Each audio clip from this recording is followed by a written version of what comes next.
This time I call to order the August 17th, 2026 County Council meeting to order. I want to welcome everyone here tonight. It's good to see so many folks, young and old, here with us tonight. Our first item of business is to recognize the Honorable Andy Litton from District 2 for the invocation and pledge of allegiance.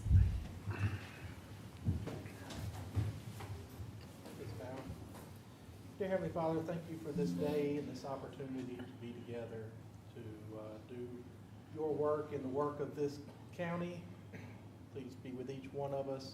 Help us to make good decisions, keep us safe, healthy, and lead us in accordance to your will. In Jesus' name we pray. Amen. Amen. I pledge allegiance to the flag of the United States of America and to the republic for which it stands, one nation, under God, indivisible, with liberty and justice for all.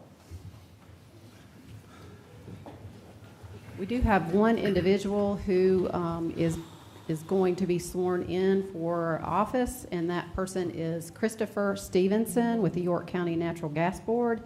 If Christopher is here and can make his way up front, if you'll just stand in front of the podium, our attorney, Laura Dover, will meet you at the front and do the honors.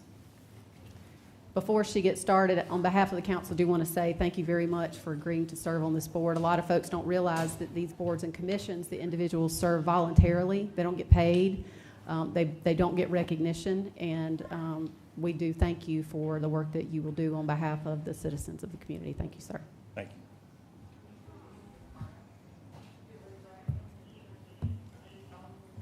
I do solemnly swear. Qualified. According to the Constitution of this state. Exercise the duties of the office. Which I will. I will, to the best of my ability. Discharge the duties thereof. Serve, protect. The Constitution of this state. And the United States.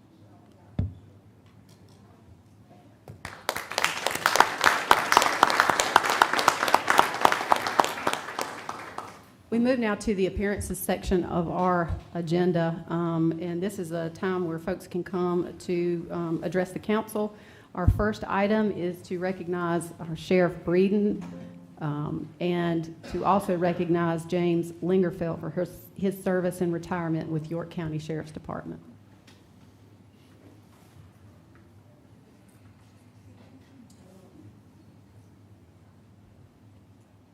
Thank you, Madam Chair and members of council, and also thank the community. When you have somebody that does a full 25 years in the detention center, you don't realize how hard that is. He did about 12 and a half years in jail is what he did. So, but the average, like if we come in here and we talked about it at normal times, it is an incredibly difficult job to do. Most of our enforcement deputies, we've acknowledged they can't do the job in the detention center. And when you have people that do it with an honorable record and have recommendations and commendations from inmates and everything else, it's a real special testament to that time and did it. And I think that when you honor somebody that is retired from the detention center, it is a very big deal, especially when they did a full 25 years. And, you know, there's one of the things that we've learned is that experience and seniority we can't replace.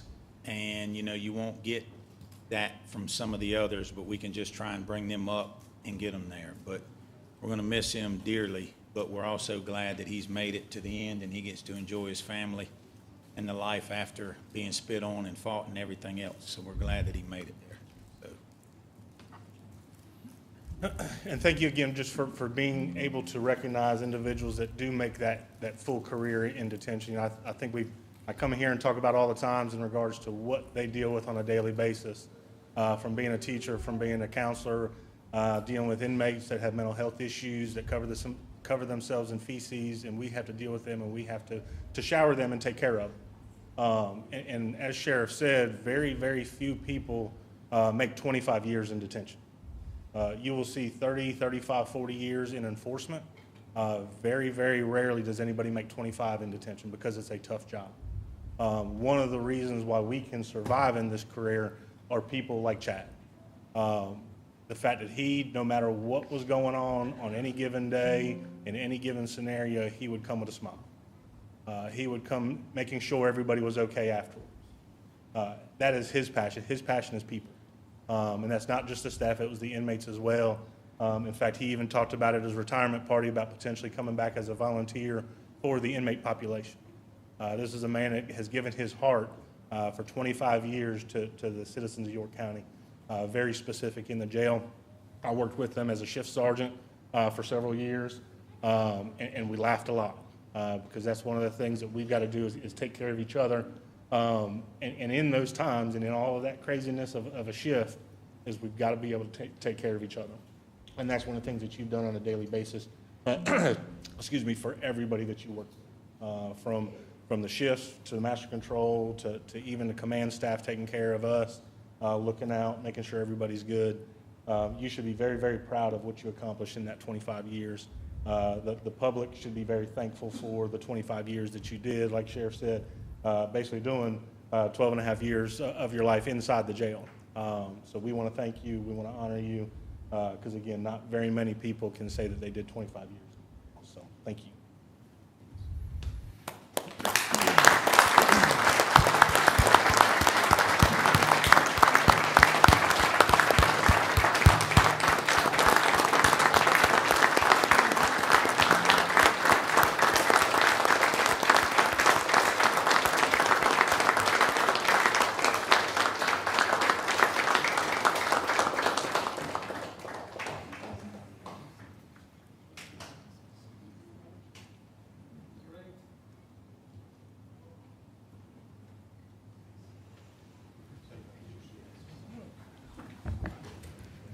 Officer Lingerfield, you certainly, you have earned the right to speak to council and to folks in the community, and I know on behalf of the whole council, we want to say thank you for the many years of service that you've given to our community, the job that you have done for 25 years. It's almost unheard of to stay at a job for that long anymore, but to do it in the circumstances that you have and to serve our community and to serve those who are in that situation is a testimony to your integrity and to what you stand for, and we very much thank you. We wish you well in your retirement. We hope you do something fun and enjoy your time, but you're certainly welcome to stand at the podium and make any comments you would like.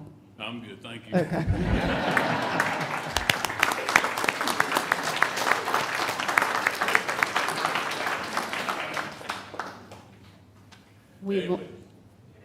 I will now recognize our Emergency Management Director, Chuck Haynes.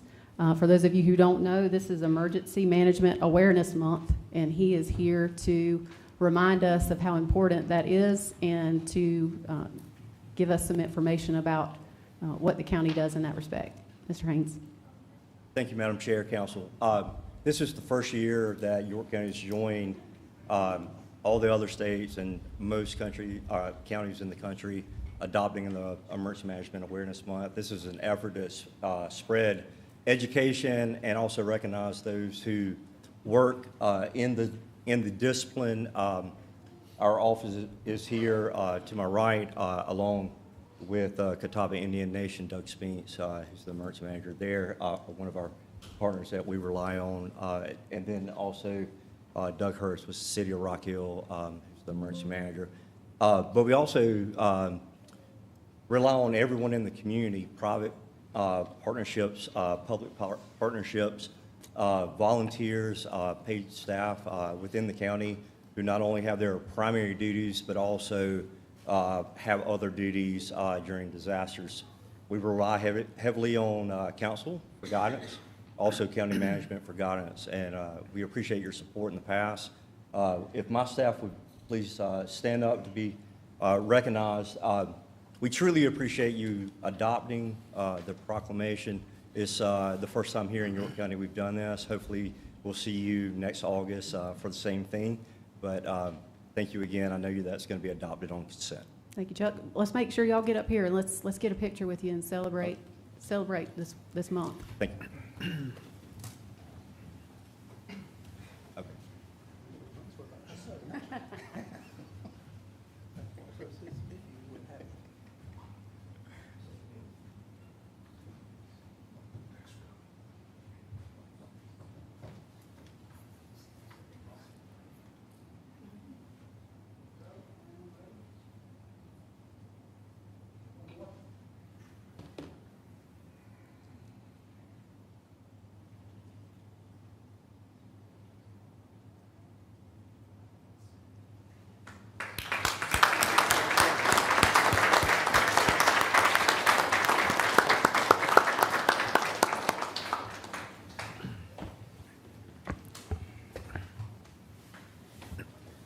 Our final presenter under the appearances is Pierre Langvin, who is the chairman of York County Forever Commission, and they are going to present some information about York County Forever, its history, its accomplishments, and its funding options.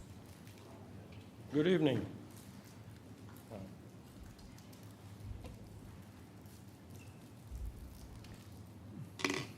It's coming.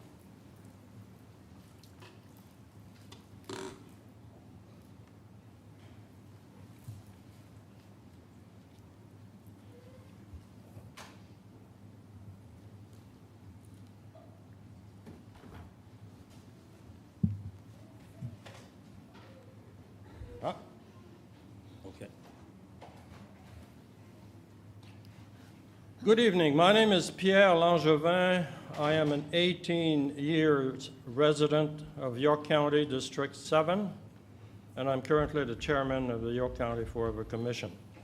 I wanted to take some of your time tonight to give you an update of some of our activities and some of the needs that we see coming up.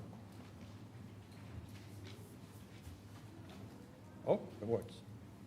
York County established the York County Forever Commission on this same day 28 years ago.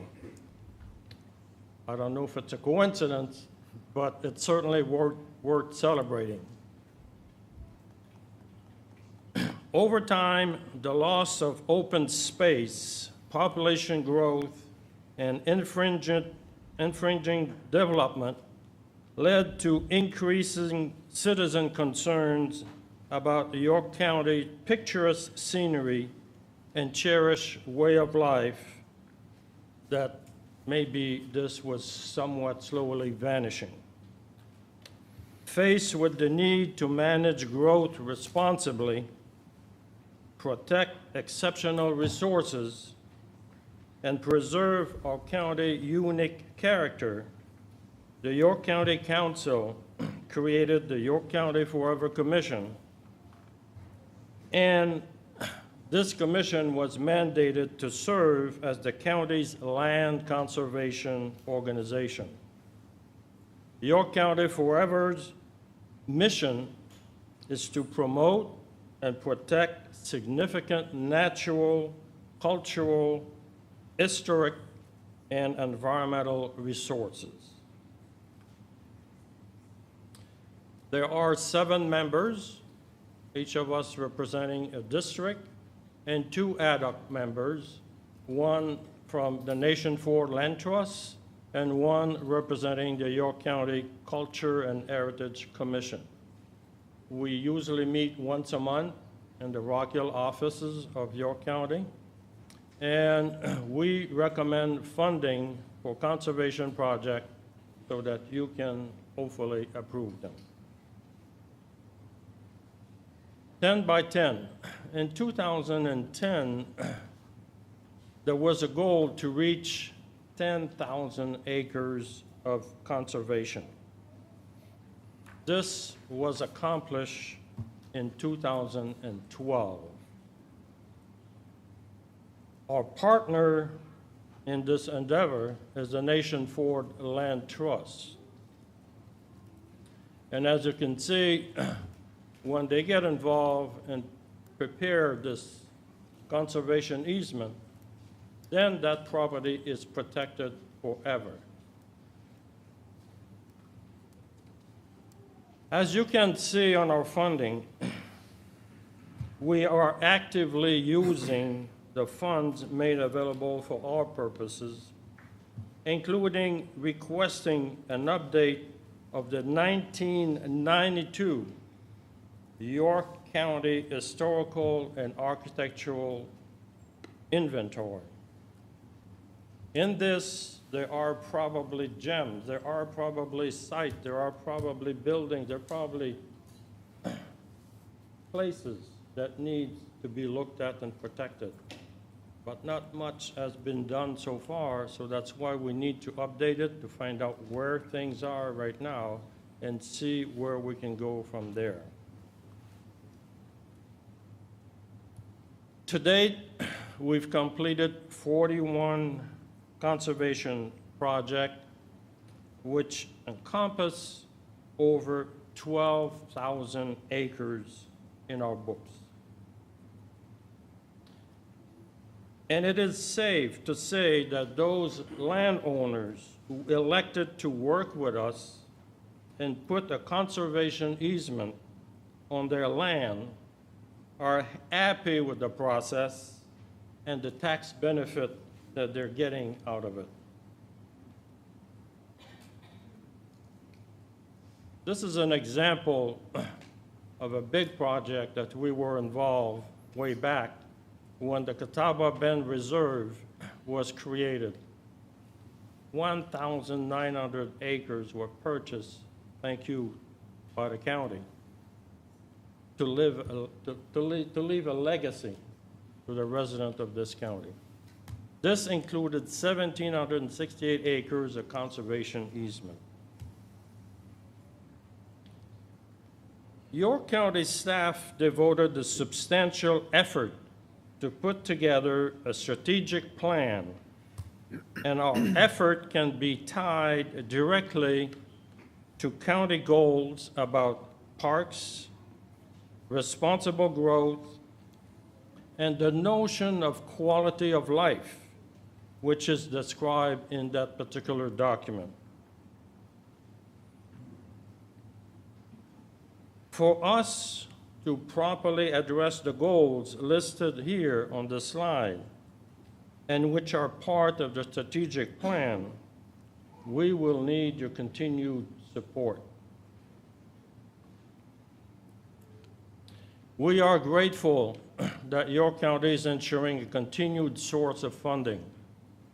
The county map that you've shown before, that you've seen before, shows that we need more work in many areas, and funds will be required to increase communication and outreach. The updated county historical and architectural inventory will more likely result in the need to address preservation and conservation issues. Funds will be needed. Now, there are several other counties in the states who have different funding formulas, and we will be happy to discuss with county staff how this compares with ours and what other option we should consider if we need to. And the last sentence talk about partnership. Partnership, for me, is an encouragement to you and your staff and all those involved in recruiting corporations to come to York County and create jobs, but to use the notion of partnership when we discuss with them.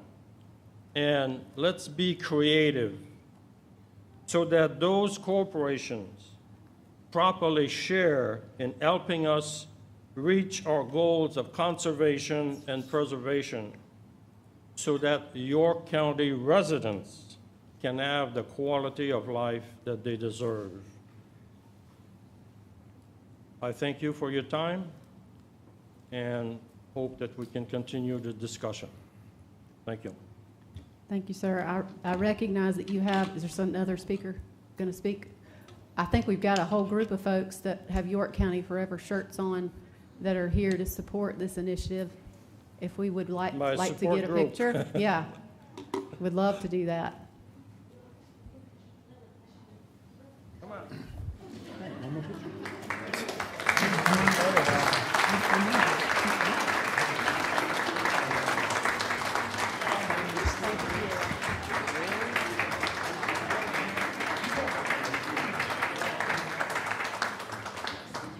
Everybody way over in front, yeah.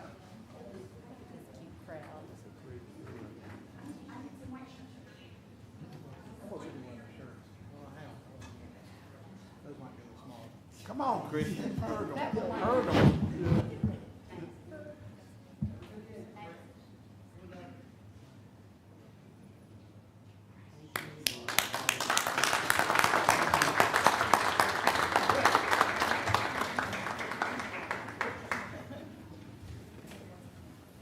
Thank you again to all of those folks that serve on that committee. That is a volunteer board, and thank you for all the individuals who came out to support it.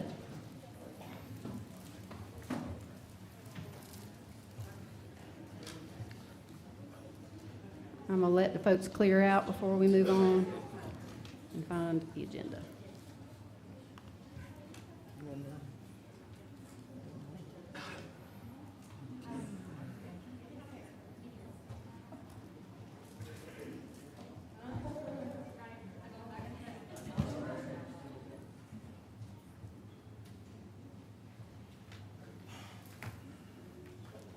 All right, we're moving now to our public forum session. This is an opportunity for council to hear from individuals who have signed up prior to this evening tonight, who have come out tonight and have requested to speak. It's limited to 15 individuals who sign up ahead of time, and we asked individuals to speak on topics that are germane to issues with county council. If you can please keep your comments respectful. And if there's anyone here that you want to recognize, you certainly can ask them to stand up and to be recognized. If you have a group with you, it's important that we respect the comments from everyone. We want this to be a safe place for folks to communicate. So if we can refrain from any commenting, applause or boos or any of those things while those folks are talking, we would appreciate that. If you are here tonight on a public hearing item, we ask that you wait and reserve your comment for the public hearing item. That way you will not be limited in time, and it will be closer in the time frame, and we'll connect with the matters that are being considered for public comment. When you come to the podium after I call your name, if you'll give your name and address and pay attention to the screen, it will give you a warning before your time is up, and then it will let you know when your time is up, and that way I don't have to cut you off, which I much prefer not to have to do. All right. First individual is John Worth. John Worth. I live at 731 Amberley Crossing in Fort Mill. There is common sense and there is nonsense. For the past 2 years, the county has claimed the BZA decision was prospective. Nonsense. The ruling did not apply to Silfab's operations. More nonsense. Silfab participated in the BZA hearing, then sought mediation and appealed. In response to A.G. Wilson, the county issued 115 pages of nonsense disguised as facts. Claimed the FILOT approved all aspects of the project. Again, more nonsense. McKinnon's order eviscerated all of these points. Common sense says factories with tons of hazardous chemicals don't belong near schools and dense populations and are definitely not LI, no matter how safe the company claims to be. Zoning should protect the quality of life and safety of residents. Permits and the CO process should have ended after the BZA. After McKinnon's ruling, the county and Silfab again doubled down with more nonsense, claiming affirmation of the BZA was prospective. It did not affect Silfab's operations. Really? The county should stop collaborating with Silfab on messaging. It just looks bad. His order was clear. The incorrect zoning interpretation was used to approve Silfab's project. Silfab's own processes, air permits, chemical usage, and more were all part of the record. This was not hypothetical. It was about Silfab's current operations. McKinnon's order is binding and supersedes all staff-issued interpretations, permits, and verification letters. This was not a future legislative amendment. It was judicial interpretation of existing law. The ruling clarified what the zoning code always meant. It's time to stop the nonsense, revoke the CO. Silfab does not belong in an light industrial zone and never did. This council has the authority to end the county's nonsense and return to common sense. Thank you. Thank you, sir. I'm having trouble reading the first name. Carl Young, maybe? Good evening, Council. My name is Carl Young. I live at 437 Silver Cypress Lane in Fort Mill. Good evening, Council. We supported you once. We showed up. We trusted. We believed this council when it said our zoning laws and our children came first. But you ought to know what it feels like on our side of the podium to watch our schools evacuate in March twice. with KOH and hydrofluoric acid sit within a mile of 12 schools and daycares, to be told no health risk while our kids run chemical drills instead of fire drills. On July 21st, Judge McKinnon issued a final order in judgment. Solar cell manufacturing is not a permitted use on Logistics Lane, affirmed in all respects. And what did this council give us? 4 hours behind closed doors, and no action was taken. A county council telling us a final order isn't final. Do you think we wouldn't read it? Because the backdated permits the county issued won't fade just because you close your eyes and you know it. And I'm here to remind you of the mess you made when you looked away. The spills, the shutdowns, the lawsuits, the public due process traded for a philo deal. It's not fair to deny us the protection of the very ordinances you swore to uphold, to ask us to wait, again, while CellFab operates in defiance of a court order. On August 26th, you have one job: uphold the law, enforce the order, move CellFab. And until you do, every meeting, every session, every election, we will be here to remind you, because you. Drive in Fort Mill. Good evening. The first council meeting I attended, 2 council members revealed they had received threats. Those were vile acts that do not reflect the values of our community. Following that horrific news, the Fort Mill residents organized intentionally and peacefully. We sought the facts through the Freedom of Information Act. We attended meetings and hearings. We engaged with the doctors at the Southeast Pediatric Environmental Health Specialty Unit. We commissioned impact studies through the funding a grant to the public health experts at USC and a blast expert at UNC. And where we believed the law had not been followed, we pursued justice through the courts. A heavy industrial manufacturer with an arsenal of toxic chemicals and gases was placed in the middle of our community, directly next to 2 of our schools. To many of us, that felt like both an invasion and a betrayal. The community saw answers through the BZA and then the courts. We accepted that the law should decide these questions. Our community has held up its end of the bargain, and now it's the county's turn. The county knows that the law must be enforced consistently, regardless of the consequences.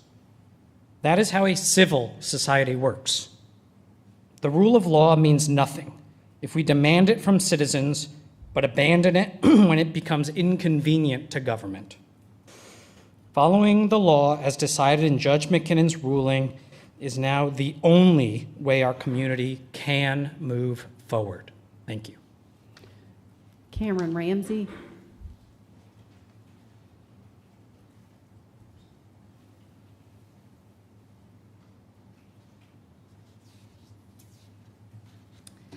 My name is Cameron Ramsey. I live at 4425 Hickory Grove Road.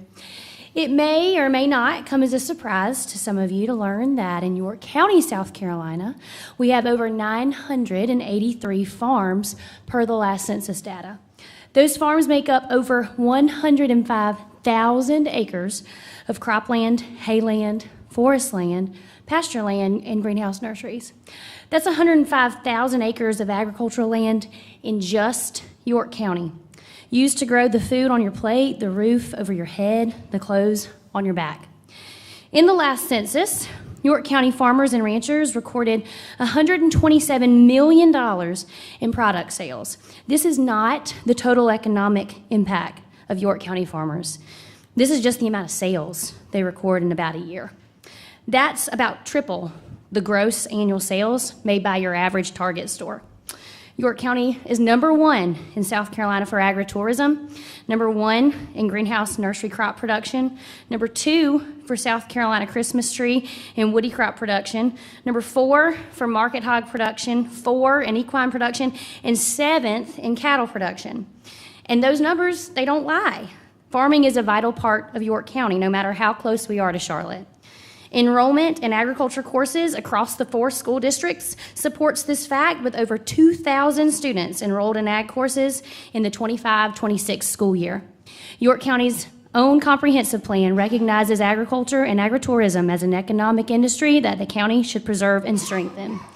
I ask council members to consider the discussion and creation of a York County Agricultural Advisory Board, as previously mentioned in county council meetings. This board would be made up of constituents from each district and aim to advise council in regards to agricultural issues and impacts. Thank you so much for your time and consideration. Thank you, ma'am. Beth White.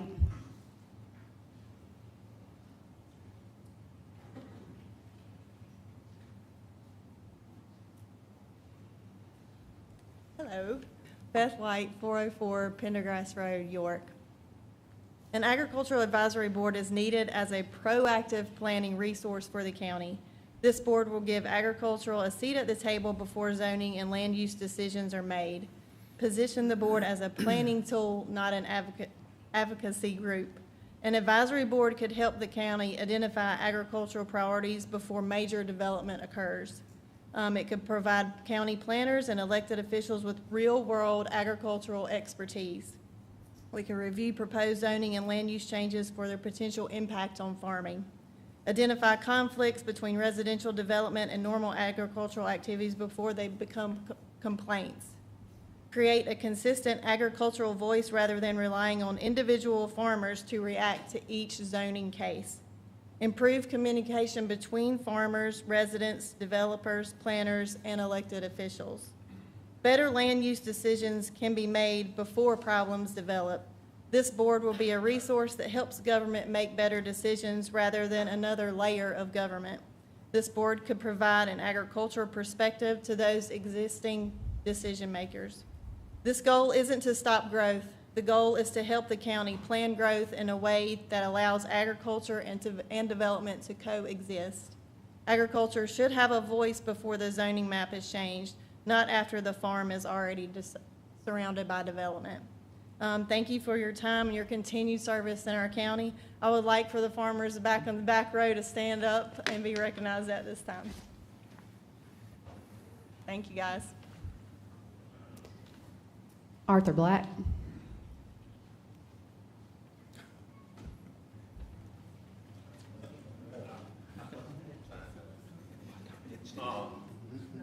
Arthur Black, 1700 Spring Lake Road, York, SC. I'm on a farm that was started in 1718 in this county, so that makes us nearly 300 years, so a little better. We have supplied expertise, help to all the folks that have come to this county. My daddy said that you can't live in the county by yourself, and we have tried that. And we urge you to think about what these two young ladies have just said and presented to you to help us and you make a better county going forward where other people can come live with us and we can live with them. Thank you very much. Thank you, sir. Carrie Bishop. I don't see anyone moving. All right. This individual did not put an item for discussion, and I'm not sure if this is intentional. Antonio Sent. Okay. All right, well, that concludes our public forum session. We do want to say thank you to all the individuals who have come out and shared information about what's going on. When it comes to the CILFAB issues, I would, unless there's any comments or anything from management or legal, I would make reference to the page on the website. There are a number of lawsuits that are involved in this matter, which creates a little bit of difficulty with communication, but I would direct folks to that website for information related to that to the extent that you're unaware of that. We move now to our we move now to our consent agenda. We do have a policy in place as a council that if any one member of the council requests that a matter be removed from consent agenda and put on new business, that can be done. Previous to this, I did have requests from council members items number 12, 16, and 20 will be moved to items 10, 11, and 12 in new business. Is there a motion to approve consent agenda absent those changes? I'd like for the record to correct item number 46. It's District 3, not District 2. Okay. That is a typographical error, in my opinion, that doesn't affect the veracity or any of the legality of that provision, but it's so noted in the record. Any other removals? And do we have a motion to approve as amended? Motion to approve as amended. Second. Motion and a second. Any discussion? All those in favor say aye. Aye. Any opposed? Hearing none, consent agenda is approved as amended. We move now to our first public hearing item.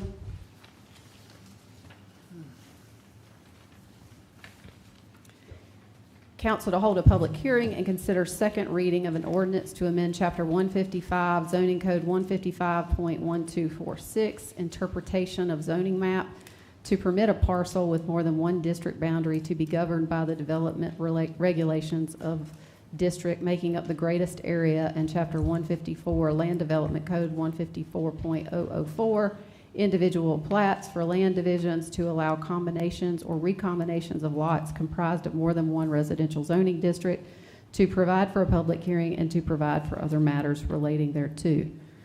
Do we have any messaging from staff?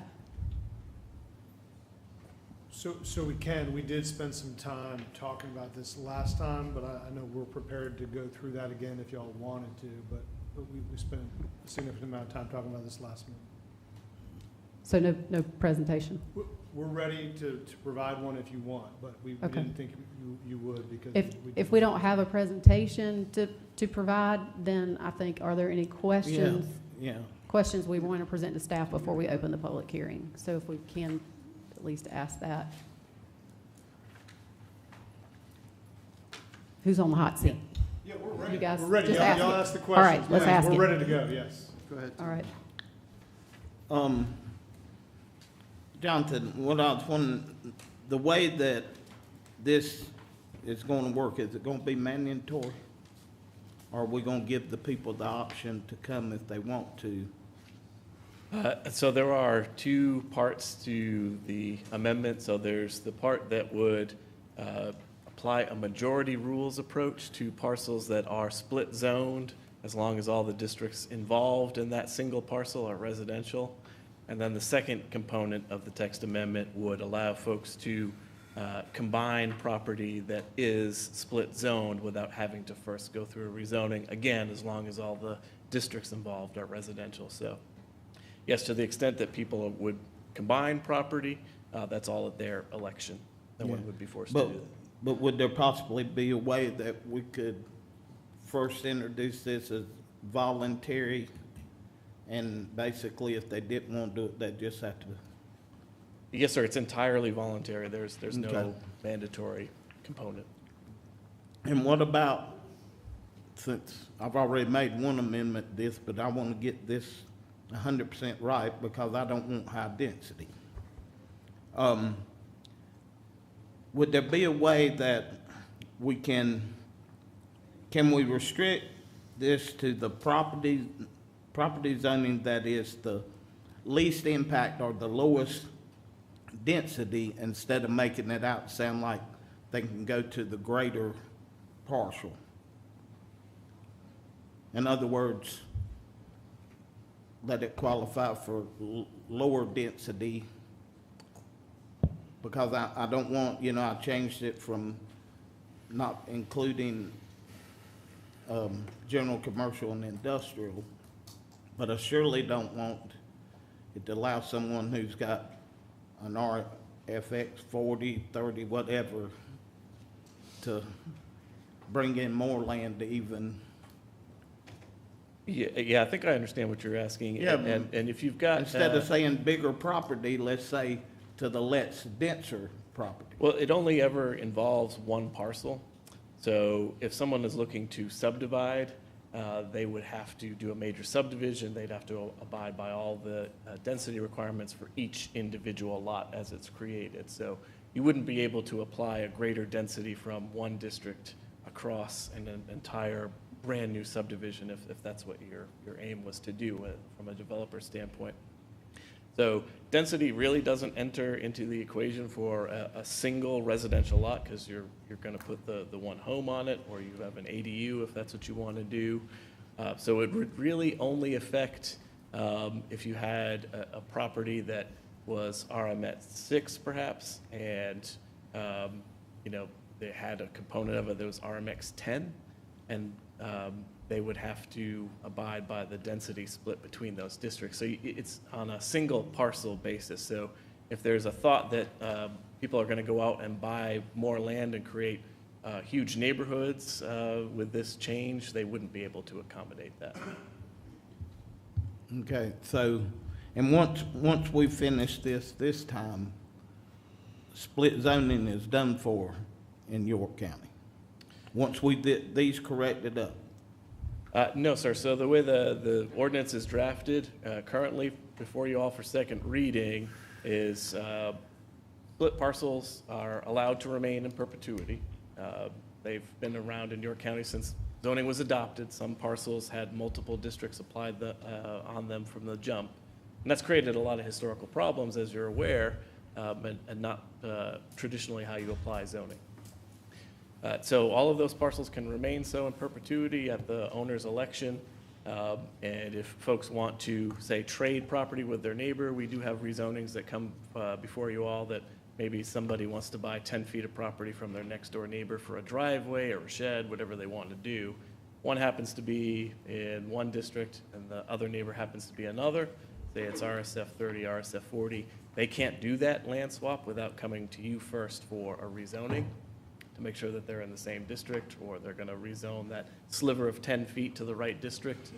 So this change would allow them to make that land swap without having to worry about the zoning consequences and having to pursue a rezoning before they could do that. Okay. Just gun shy on this. Well, Gun shy on. I have a number of questions that are similar to that, and I guess let me start with this. So my understanding was that we entertained this because especially there were two individuals who had property that's one parcel that was zoned two different things. And so the question is, and what these folks had said is, there was no way for them to either sell or to buy additional property until they cleared up that. We have now taken a position that we don't like split zoning property and you can't do anything with it until you clear that up, right? So I think the concern that I have is that we have two individuals who have split zone property that probably was due to no direction of their own. It was done at the outset of zoning. And we're now, what this is going to do is impact 1,100 parcels, 75% of which are residential. So 850 parcels we are impacting by this. The way I read the ordinance is that it looks like the majority rules. So if you have a parcel that is zoned RUD and AGC, if you have 10 acres, if you have 6 acres that are AGC and 4 that's RUD, this ordinance is going to automatically make it 10 AGC, correct? Almost all the way there. So it's for the purposes of new development. So it doesn't rezone the property. The zoning map stays as it is. Only council can amend the zoning map. But for the purposes of new development, it would say that, for example, like the setbacks, you would apply the setback rules for the district that is the majority of the parcel. So in your example, you would apply the AGC setbacks for the purposes of locating a new structure on the property. So we aren't even effectuating a change at all? We're only dealing with setbacks? It's only for the purposes of new development. Which district do you apply the standards for? And most property has a property that is a predominant 80% or higher of the acreage. And so you might have a sliver. So in most cases, that's going to be immaterial, but some properties, they might be a true split. And so that makes it easier to determine which rules do we follow for the purposes of locating a new development on the property. Let's just take an example. There's an individual that we're trying to fix this for two individuals that need the change. And instead of us just doing an easy, council-initiated rezoning, my understanding is staff has said, no, we shouldn't do that. We need to fix the bigger problem. Oh, no. I do think that's an equally appropriate way to handle this, is to go throughout the county, and you could have a project where, staff and the planning commission go through areas of the county and identify large swaths of split zoning. There are areas of the county where the whole frontage is one district and the back of a property might be another. But there are other areas where it might be an isolated parcel, and maybe by virtue of a will or something like that, the zoning districts got a little bit messy.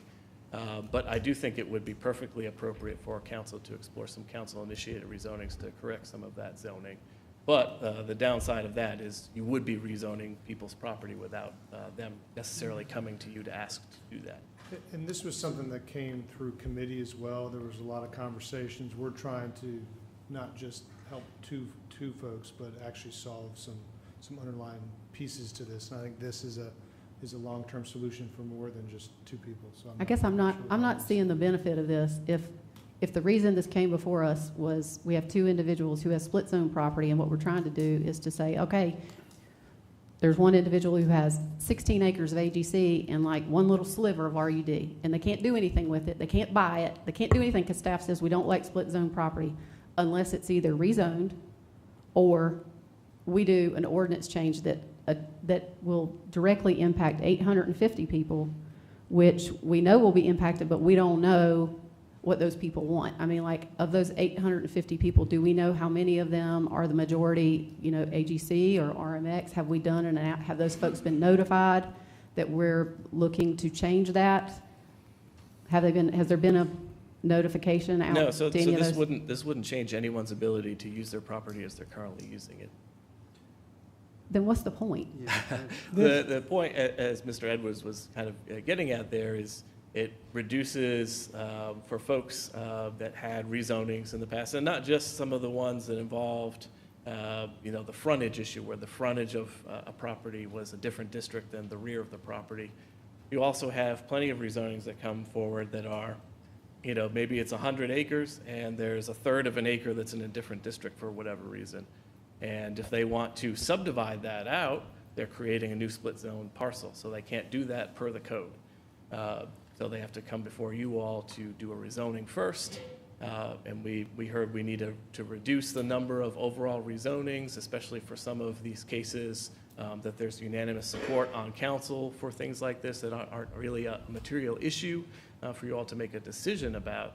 So this is one of those approaches that we vetted with the P&Z committee. I guess I'll just finish up my questioning with this. I guess I still have some questions as to whether or not we're actually solving anything or creating an issue with that. I would much rather fix the two that we know are problems. But to me, the way I read the ordinance is that we're now also allowing a property owner who doesn't have a split zoning issue to create one if they go buy a property that's adjacent to them. Is that right? Yes, and that's exactly the scenario that I mentioned, where you have two neighbors. They're in one district each, but they're in different districts, and they want to trade property lines. We've had a couple of rezonings over the years that have asked for exactly that. Under the ordinance right now, they cannot do that without rezoning. Under this ordinance, they could do that. I guess what I'm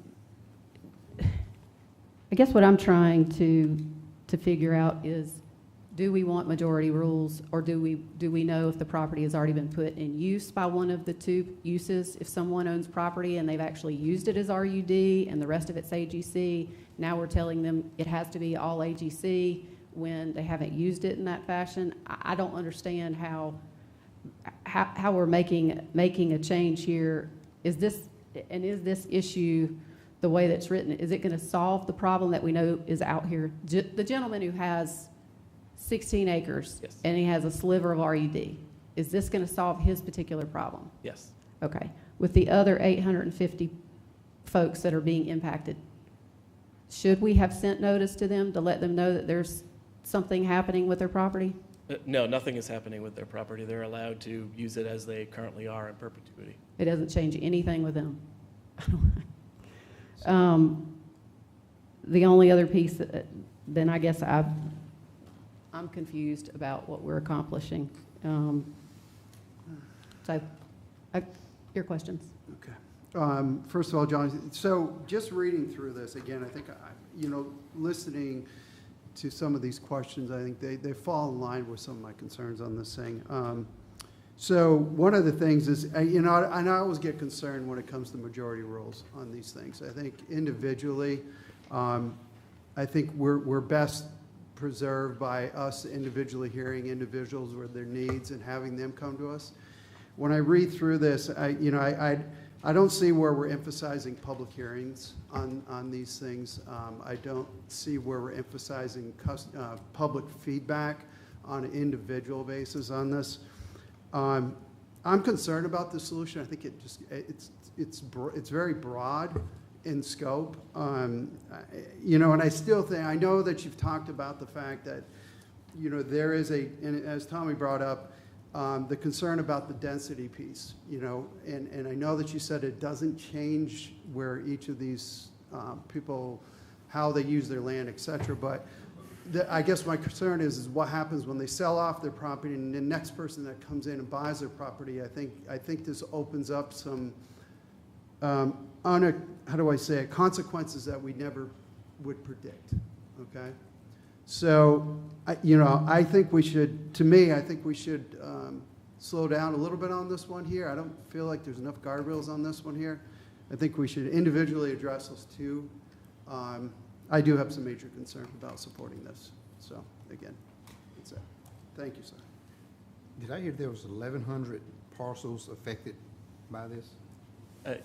Yes, sir, there are 11,044, 1,144 parcels, thank you, that are currently split zoned, yes, sir. And if we did this, what you're asking us to do, that would eliminate all 1,100? No, sir. And so we spent a lot of time over several meetings with the Planning and Zoning Committee. We presented several options. This is the one that the committee landed on, and the Planning Commission reviewed it as well. So there are many ways to do this, and one of them is status quo. So most jurisdictions handle it the way we do currently, which is our current status quo would be each individual section of a lot that is in a different district is regulated by that district and that district only. The problem is in York County, we have far more split zoned parcels than most other jurisdictions do. The goal would be to have 0 split zone parcels, and then you wouldn't have this kind of issue about, well, what do we do over here on this little section of half acre versus what can we do on these 20, or if we're split 10 and 10, what can we do on each 10? Can we do 2 things? Those types of questions. I remember when we were trying to get rid of the UD zoning. Obviously, we kind of, because there was no use for UD. You couldn't really do anything. It was kind of in bad positions. So is this kind of, would this be voluntarily to consolidate to one zone, or would it be something that? So yeah, that's a good example to help this discussion, I think. UD is its own zoning district, you know, urban development. And the reason there was a project to allow people to come forward and select a different zoning district, and that was a project over many different years, is at some point, I think maybe the time frame was 2014, 2015, 2016, council took all residential uses out of urban development district. And you had tons of urban development properties out there that were developed as residences. So those folks had existing nonconformities, or if someone owned a UD parcel and it was undeveloped, but now they don't have the option to develop it as residential, but it might be in the middle of a neighborhood. There are sections in Rock Hill that are like that. But Jonathan, well, hang on, because the UD has always been, I don't mean to interrupt. The UD was kind of hit the lottery. When UD was formed, you could put anything in there. That's right. You could put industrial, you could put residential, you could put any of those things. Right. What the county said is, we don't like that anymore, it doesn't make sense. So they started taking uses away from that, which I think is a potential issue there. Just slowly reducing it, eliminating the uses that were allowed. And encouraged individuals, the way that we helped solve the problem. First of all, I think the first thing is a problem. I don't think that's right. I don't think you should do that. But where we are now is UD now has been kind of slowly changed to where the value of having that is not very valuable. So we allow anyone who is zoned UD to come and rezone their property for free. It's a council-initiated rezoning to get it fixed, right? Well, so it is free, but most UD rezonings are not council initiated. As an applicant, It's free. We let the applicant, when they discover it's a problem, fix it. I guess just piggybacking on that, to me, this is what came to my mind. If what we're trying to fix is split zoning property, why can't we just approach it this way and we actually do change? We're sitting here saying it doesn't affect your zoning, but we're calling it split zoning ordinance. I mean, I don't know, since we've only had a couple of them come forward, and there are folks, a lot of folks that potentially may be impacted, could we look at transitioning and saying, look, if you're one of these folks that's one of these split zone property, we'll let you come forward and because we don't want to have split zone property anymore, we'll help you change that. And we'll do it on a case-by-case basis so that you're not shoving that down 850 people. Yes, ma'am, and that's a perfectly reasonable approach to it, and that's exactly how this council handled one of those very same applications last year. It was a rezoning, had to go through a rezoning process, but they asked council to do a council-initiated rezoning, and council did take that up. So that would be status quo. You could do the status quo for that as well.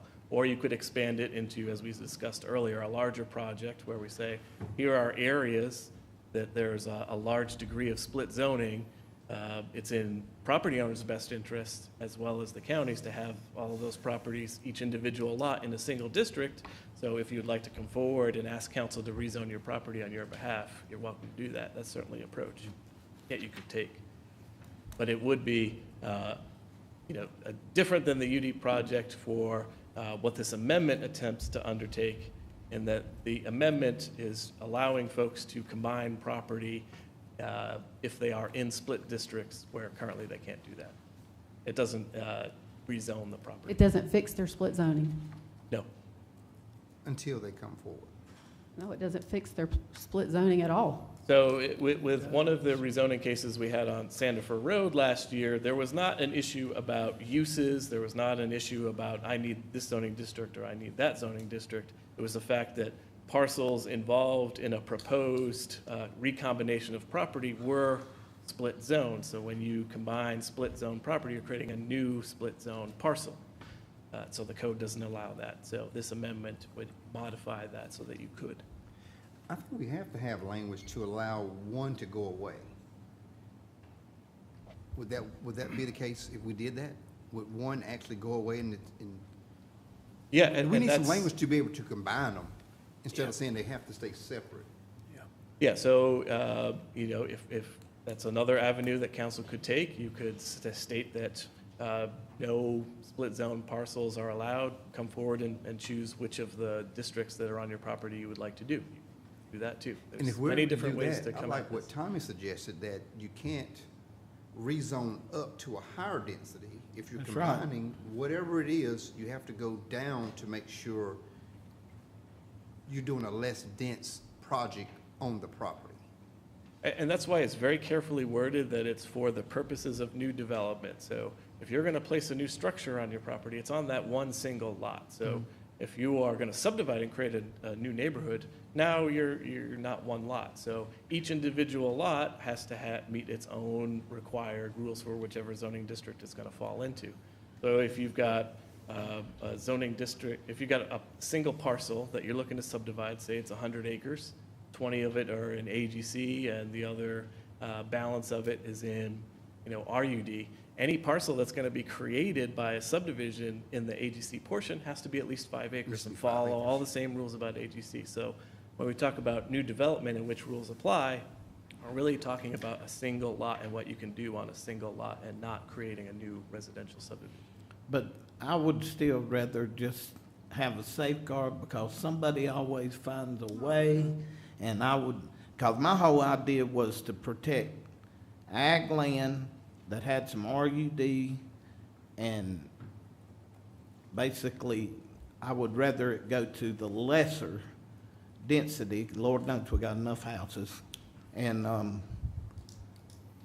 but is there a way though we can put, if it is on a voluntary basis, that we put the safeguard in there to a lesser density and just remove to the larger partial? No, that's taking away people's rights. No, it's actually giving them. It's taking away rights. Well, Could you the explain other is too. new development, And I do not take away people's rights. taking away, going from RUD to AGC is taking away people's rights? Well, apparently, this doesn't change any of the zoning. So it doesn't do anything? It does. If you No, it go- doesn't. He said it doesn't affect the zoning. It does affect, can you explain what new development is? Because I think people are not understanding what all that encompasses, that it includes new structures and everything. Right, so if you're going to build on a lot, if you're gonna develop it as a commercial property, that's new development, right? So when you're proposing to build something, you apply for the building permit, we check, oh, well, where is the building supposed to go? Is what you're asking to do, is that allowed? All those things, we check the zoning for that individual parcel. So that's. But technically, you could say zoning in itself takes away people's right from the get-go. One of the get back issues to? was that barns, like a barn, if you wanted to put it out on Sandifer, you know, you had a different zoning in the back as you did in the front, and so you had, when trying to situate where your structures were gonna be, were messed up due to the zoning. And that's another reason we were trying to fix this, whereas the largest percentage ruled over the smaller percentages. If you own 99 acres of RUD and 1 acre of AGC and needed to combine it all, you wouldn't want it all to go AGC. But I think the problem with this ordinance is that it dictates that, and that's not what the property owner necessarily requests. But look, can we just circle back to the two properties that brought this to the attention of council? It had nothing to do with them wanting to develop anything. All they wanted to do, one gentleman had a parcel that was RUD and AGC, and his sister was right beside him, and they had the same problem, RUD, AGC, something they didn't create, something that the county would have put on them. All he wanted to do was buy 5 acres of her land, and staff said, you can't do it, you can't do anything until you clear up your zoning. We don't like split zoning, we're not gonna let you do anything until you first clear up your split zoning status. So he couldn't even move forward with the purchase, and that is the exact same issue that this other gentleman is facing. And what I'm hearing is that we're now trying to solve a different question, and we're not even solving the main thing, which is we've got split zone parcels that we recognize we don't like. We now are saying as a policy issue, we're not gonna let you do anything with it, but we aren't changing it. We aren't changing it. I do want to be clear about this. It's not a staff opinion. It's not a staff dislike. This is what the code says. So the Land Development Code, Chapter 154, states that you cannot create a new split zone parcel when you're combining property. So this is not a staff opinion. It's not a policy. It is ordinance. Right, but I mean, we could have just fixed that ordinance and that- said, and we that don't is- like this anymore. We Yes, think ma'am. that if somebody owns this, they ought to be able to sell their property. Yes, But and when I- they want to go build on it, they got to figure out the zoning, but at least let them buy and sell their property. Yeah, and that's the second part that I mentioned. We got 2 parts in the ordinance. The second part is exactly what you're referring to. So potentially y'all send it back to planning and zoning committee if y'all. Absolutely not. Do This not came send it from the back. committee, so I think- I We think this solved is- this, and it was good in planning and zoning. We had a great ordinance put together. I recommend that council members watch those videos, and you'll get a lot of information out of them. So it sounds like we're really, the way, You know what, we should be in public hearing. Any other and move to questions? There's questions of staff as to what this accomplishes, and I Can't we think that's, answer staff during discussion. because I'm sorry? Could we do staff during the discussion? Well, I think typically what we do is we ask staff for questions before we open a public hearing, because it may clear up the public's questions. And I guess that's not what's happening. Are there any other questions for staff about this ordinance? Yes, I'll ask a couple of questions. So if you are looking to develop 2 parcels of land that are zoned differently, this is going to apply, what we're talking about tonight. If you're going to develop, you have 100 acres and, I don't know, 40 are AGC and 60 are RUD, then you're going to have to move it all to RUD if you're going to develop it. That's going to be one of the triggers, right? What do you mean by develop it?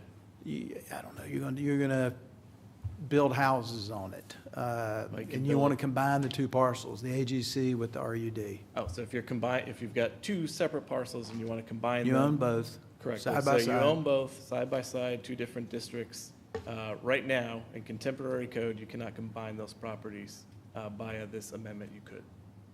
Right, so then the other option for the homeowner, the landowner, parcel owner would be to come to council and rezone to AGC or RUD? Yes, sir. All of it? Yes, sir. Yeah, So, okay.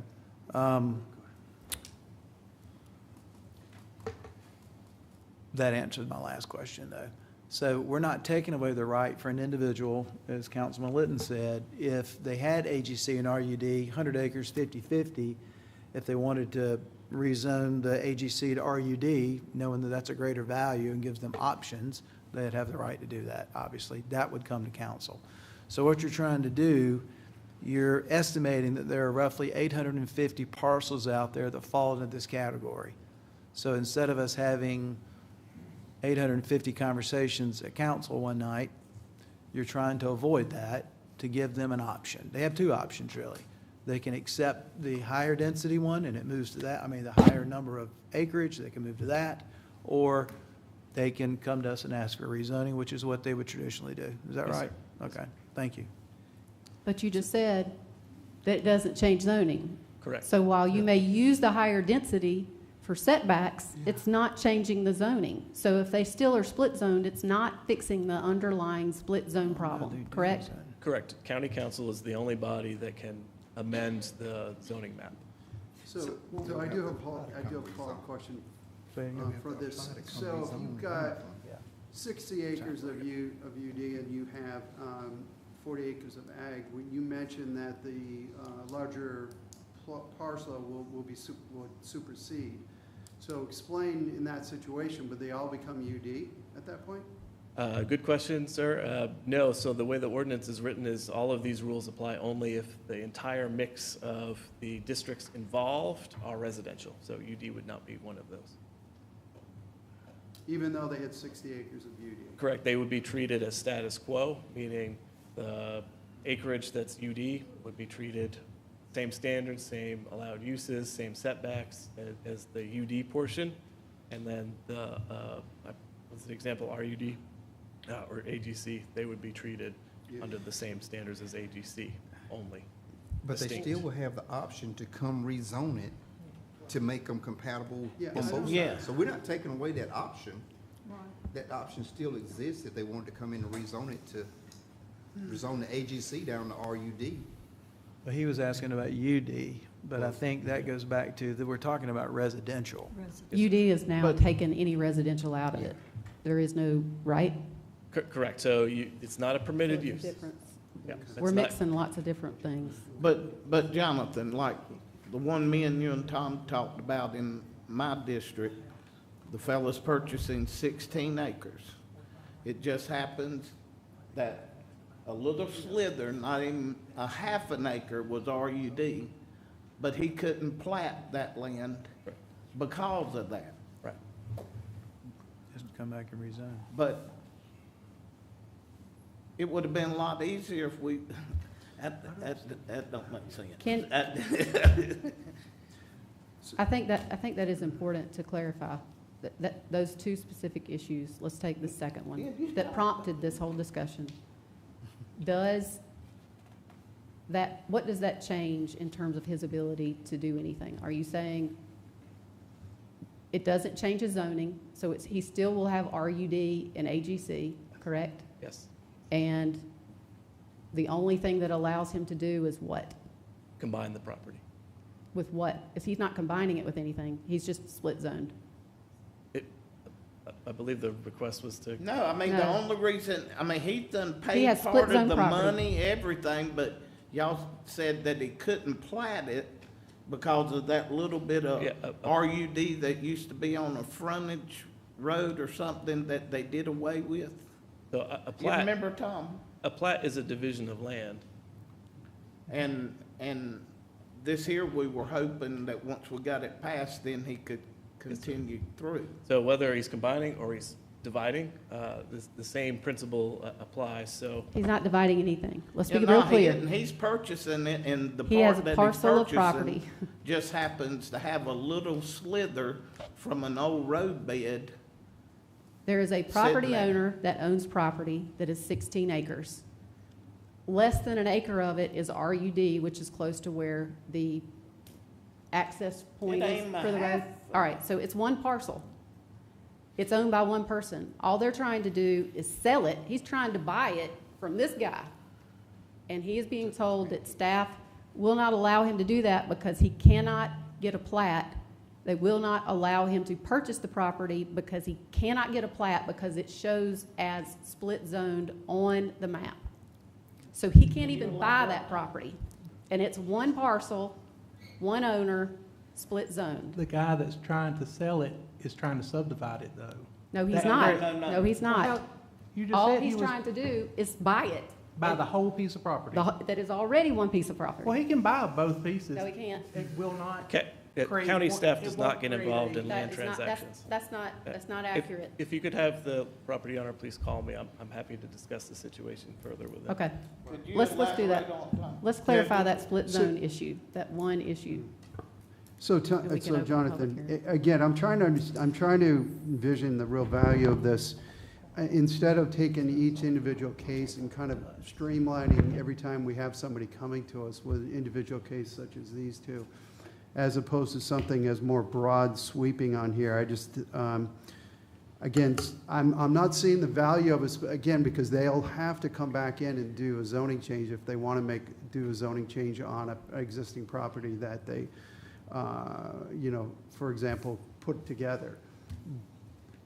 I'm just not seeing how this is so valuable as opposed to if we have individuals coming to us with specific usage issues, that we streamline that individual process as opposed to making this sweeping change. Again, I want to hear why it's so valuable to do it this way. So maybe, just a couple things, and maybe Tom Couch, our assistant manager, can jump in here a little bit and explain some of these situations. What I want to remind y'all is, yes, there's one or two that this is occurring to right now in recent history, but as staff, we're really trying to lower the number of rezonings that come in front of y'all because you gave us that direction. So with that direction, we went to the Planning and Zoning Committee and had multiple conversations about different ideas. And all those ideas are in front of y'all at different stages in this agenda. And so this is one of those ideas where we're really trying to help lower the number of rezonings and the frustrations that people feel when they're trying to combine lots. And so we think this is a good idea. If y'all don't, then we can send it back to committee. But I would say, like, this came from a good place from staff and the Planning and Zoning Committee. And so I would want Tom to speak to one of the more recent examples, maybe for context, but we're more than willing to make any changes y'all want. So I just want to make sure y'all know that. But to your point, though, we still, based on the example, we would still have to do a hearing on a rezone. That doesn't change. It doesn't change. So instead of making the sweeping move, I'm trying to understand why we would do that as opposed to just streamlining our individual process when people come to us on these individual items.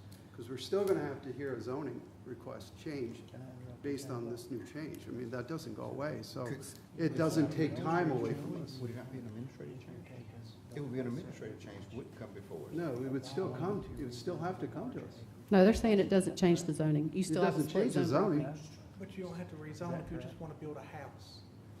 But you do if it implicates a new development that includes development on the split zone portion of the property. I mean, what this does is in the ordinance itself, it says, for a lot divided by multiple districts, the greater portion of the parcel applies to the remainder for the purpose of applications for new development only. It doesn't change the fundamental underlying problem, which is there's split zoning. It's Well- still a split zone. Well, then why don't we include the zoning change then? So if AGC is the largest of the two, then it becomes AGC unless the property owner wants to come to us and ask to rezone the AGC to RUD, because that's the minority share of acres. Yeah, but when I made that comment, I was not wanting to add that part that you don't have to come for rezoning, because that rezoning piece is critical. That's critical. So no, I would never support again, just hearing this, I'm not, having them come to us for rezoning is absolutely critical, and that is in there, so again, I hand it to you, but I'm not seeing the value of it, again, as opposed to them, us streamlining individuals coming to us with needs. So, But what we're saying, you could be permitted to build. I guess the question I have is, let's say you have a parcel that's split zoned. What's the highest density residential zoning we have? RMX 6. RMX 6. So let's say a parcel is RMX 6 and AGC. I don't think we have any of those, but Do we have that analysis of the Yeah. 850 just to see? we have an aggregate analysis, but we don't have a table with all 1,100. I mean, we could certainly produce that, but no, RMX 6 is a brand-new district, so that's only been applied in instances where a council has rezoned a Okay, property to let's RMX take the 6. next one then. What's the next highest? Let's say you have a parcel currently that is zoned what, RMX 10? Yes, ma'am. RMX 10 and AGC. If that parcel is 60% RMX 10 and 40% AGC, then we're automatically saying that we're going to treat it like the higher density, according to what's in front of us now, right? Yes, for the purposes of building on that one lot. So it's automatically higher density, and Yep. and this ordinance on this parcel, if they come, it's automatically goes to the higher density, and this ordinance allows that individual to purchase property next door to it. And as long as, and now combine that, and then also use that same logic to put the same issue in front of them. Like, you can now purchase the property next door, and as long as the majority is the higher density, they get the benefit of the higher density, even though the rest of the property is not, for the analysis. So when No, we allow recombining under this. Right, so when you do density, it's based on the average for an entire project. It's the number of dwelling units created per acre, right? When you're developing a single lot, you're gonna have one home on it, unless it's an apartment or condominium, and those are not allowed in RMX 10, so you can only ever build one home on that lot, regardless of how many acres it was and how many districts it had on it. You can only ever build one. So density is really not a part of the equation when we're talking about a single lot. Talk one parcel. Correct. Talking about one parcel. Yes, ma'am. In this particular parcel, the parcel shall apply, the greatest portion shall apply to the entire parcel. So if 51% of the property is higher density, RMX 10, then this ordinance, as it's written and presented to council, is that all of the 49 other acres would be viewed as being RMX 10 When you're for referring, purposes of any new development plan. right, for when you're referring to the code about what's allowed to be where. I'm just saying what this writes and what the potential outcome. And it also allows it for residential for folks to purchase adjacent property, combine it, and now say, okay, well, if this parcel is still 50% more, we're going to still use the same logic of the higher density. Yeah, and you're still talking about which rules apply for when I build my house. Where does it go?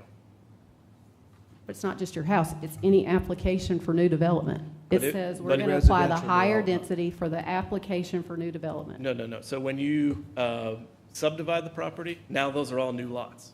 So each lot has to follow the rules of the district that it's in.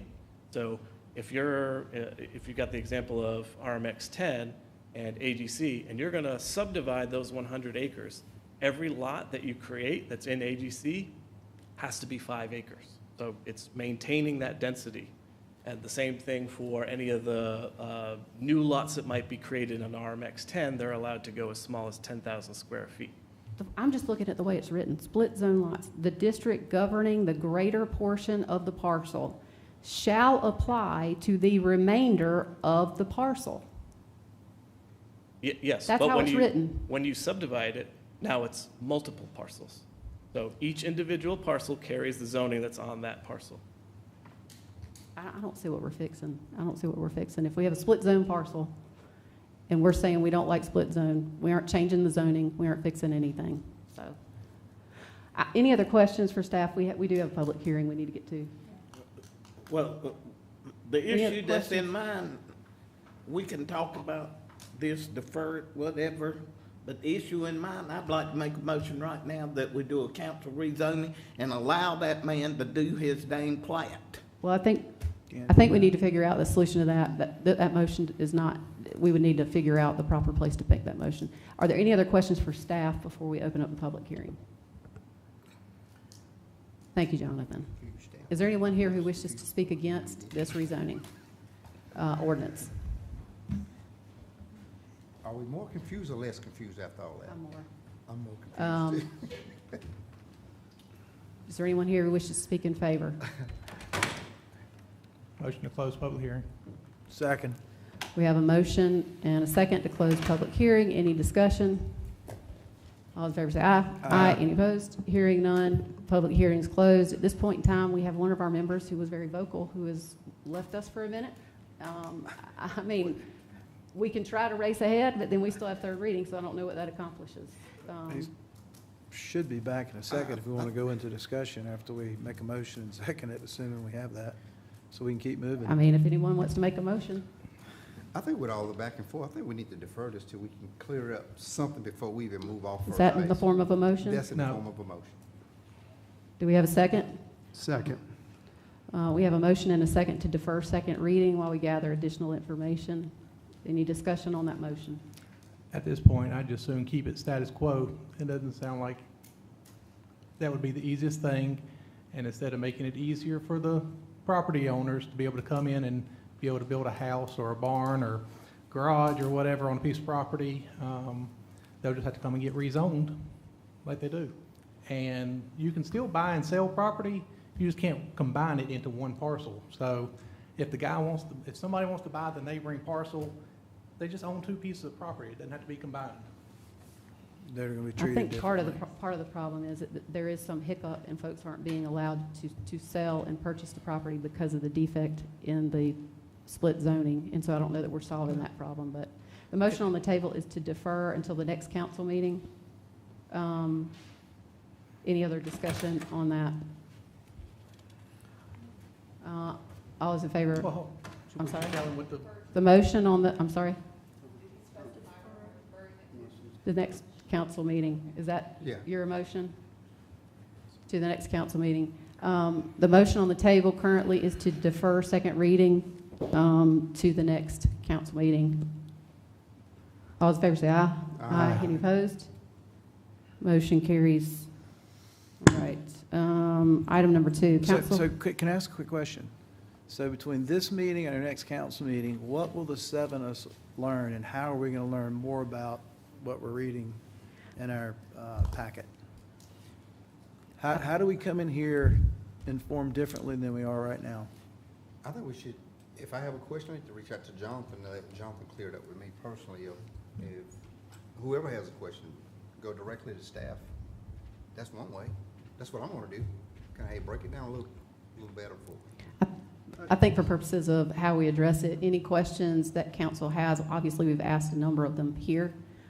So if staff and management can identify what those questions are and help get answers to those, and I think it's always helpful, any council member who asks additional questions, for y'all to be able to provide that at least a week before the next council meeting agenda, but before the next council meeting occurs, so folks can be prepared. Does that work? Yeah, I guess. I mean, my concern is this went through committee, and it came from committee as a recommendation through your committee, is that correct? Mm-hmm. Yeah? And so now tonight, the rest of us, other than reading through our packets and understanding as much as we could from reading through the packets and then asking questions, we should be able to make a decision tonight, but yet we're not. We're going to defer something else to another meeting. And it does appear that one of the issues might be the density issue that, but I think Jonathan cleared that up. I know we're going to defer it, so it doesn't really matter. Just, I'm concerned about how are you going to learn more about this question so you can come in informed and make a decision at the next meeting. Josh, do you have any other Me included. ideas about, I mean, obviously we've already voted, we've moved to defer it because there's a number of questions. So Tom, Jonathan, and I heard everything y'all shared. We're more than willing to have conversations with y'all in between. I think we're 2 weeks away from when you would want a response. I think I would just encourage y'all to let us know what we can do to help. The other alternative is it goes back to committee, but we're just trying to help. So we want to make this work, and we'll answer any questions y'all have, and we'll try to bring something that y'all think addresses your concerns. But in 2 weeks' time, that might be difficult if we don't hear from you. So I would just encourage y'all to reach out. Madam Chair, what if we had 3 to 5 examples of zonings? You mentioned the RMX 10 and AGC, yeah. Go ahead. For that suggestion. Yes, ma'am. Well, I just think that the ordinance itself could be posed a little more simply. And to your point, 3 or 4 examples given at that time. Could you make it a little more simple? Not so much legalese. Yeah, let's let, the common folk understand it a little better. I think I understand your objective. We And try to I make. think that night during the meeting that it was not in this form. I think we talked about things, and when we talk about them, it's like, yeah, that makes sense, and that's really good. Then we get this, and this is very confusing. And so I think you could get that straightened out, okay? Yeah, yes, ma'am. And with ordinance construction, obviously the objective is to try to convey things in the simplest terms possible, but having that balancing act, it is a legal document, and folks are constantly trying to poke holes in your legal documents, right, and try to find loopholes and ways to get around things. So to some degree, it does need to be in some legalese format, for lack of a better term, but if there are areas that might help clarify the ordinance, if you could point those out to us, and we'll try to smooth out the language to make it a little more Okay, and understandable. then, like Watt said, possibly 3 or 4 examples of that would be helpful. Would that help everybody? Good. Good to say. Tom? Have you got a comment? No, I just, I was thinking outside of the box, but that can be dangerous. But as we come up with such examples, maybe we can look at all of the analytical questions that you discussed tonight. But I don't know if it would run afoul of South Carolina zoning laws or zoning enabling, but maybe there are circumstances where you could allow some administrative discretion or judgment. We'd have to dive into that, and we'd have to have some of those good concrete examples if they were legal. But I do recall when we were going through the process during the P&Z committee, correct me if I'm wrong, Jonathan, but we did some comps with other communities. And my recollection was, as we were assessing those comps, we've kind of landed where the approach to split zoning, not majority rules, but plurality rules, the greatest portion of the lot, seemed to be the more common thread with communities of our size, or counties. Was that your recollection? Correct me if I'm wrong. So there are a number of different approaches. There's the 80-20 rule that some places use, that if your zoning, the area of your property is in 80% or more of a single district, then that district overrides the rest of the property. There's the plurality rules approach that we've discussed here tonight. There is, and I think that most jurisdictions are more or less silent on split zoning, because they might have some split zoning here and there, but it's not as prevalent as it is here in York County. So a lot of communities, and probably the majority of communities, haven't addressed it at all, which is not helpful for our purposes. And I'll also say, in the one example, we've been speaking about it this evening with the 16-acre parcel. That's kind of a difficult one, my recollection. Again, if I'm correct, it was approximately an 80-acre property overall. The individual wanted to sell a single parcel of 16 acres.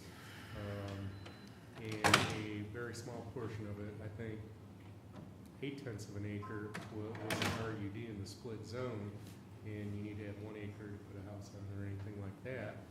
But for the ease of sale, you know, this would benefit this particular individual in this particular circumstance. But we have 1,000 of these kinds of parcels or situations, and I think I can appreciate wanting to do a little bit more due diligence. And to complement what the county manager said, if you can give us specific questions as early as you can this week, we will be glad to attack them so we can, if you're going through with the deferral, we can try to address this at the next meeting.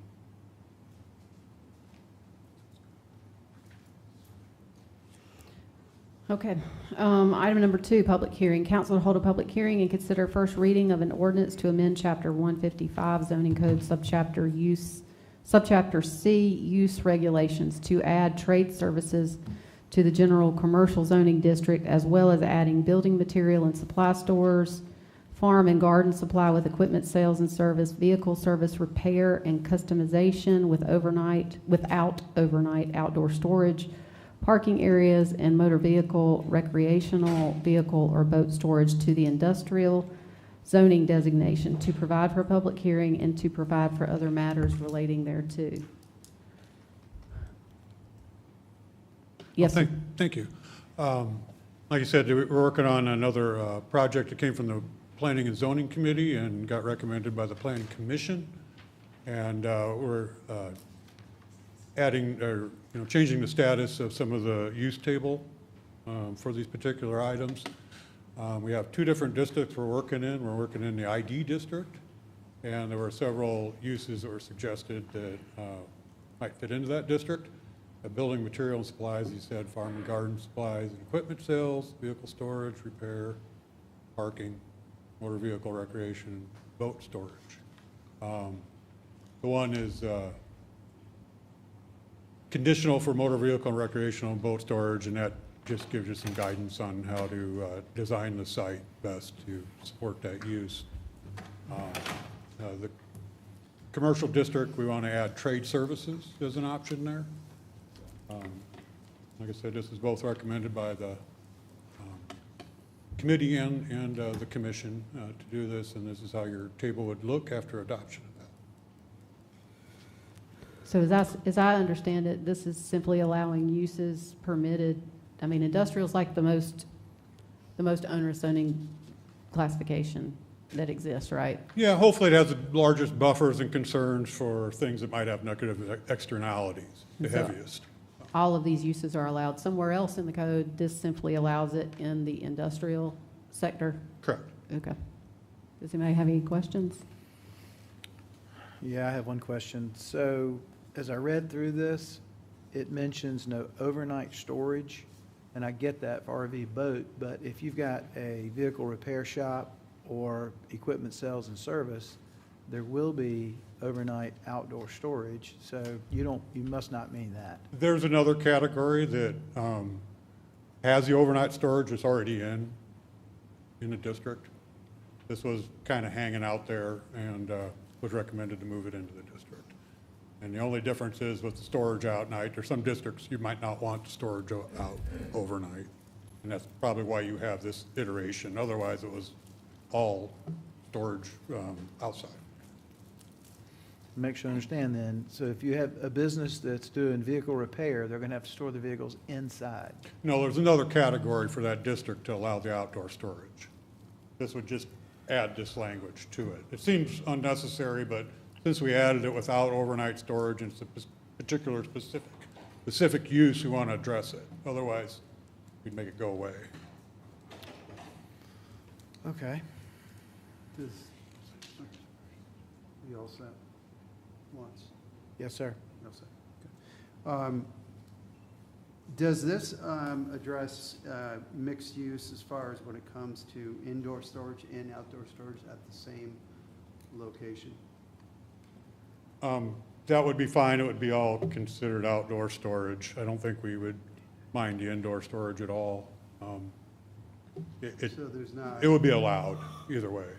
Okay, because I thought we had, I think we ran into an issue with that a little ways back where there was outdoor and indoor proposed and there was some requirements under each, but it sounds like that has been addressed, if I'm hearing that correctly. Yeah, you would address that. If you had the, I think we might have had the problem that you didn't have the outdoor storage in a certain district and it wouldn't be allowed. And if you have the outdoor storage, it would. Okay, so you can combine them, and if I'm hearing. Sure. Thank you. Any other questions for staff before we open the public hearing? All right, thank you, sir. Okay. Is there anyone here who wishes to speak against this rezoning change?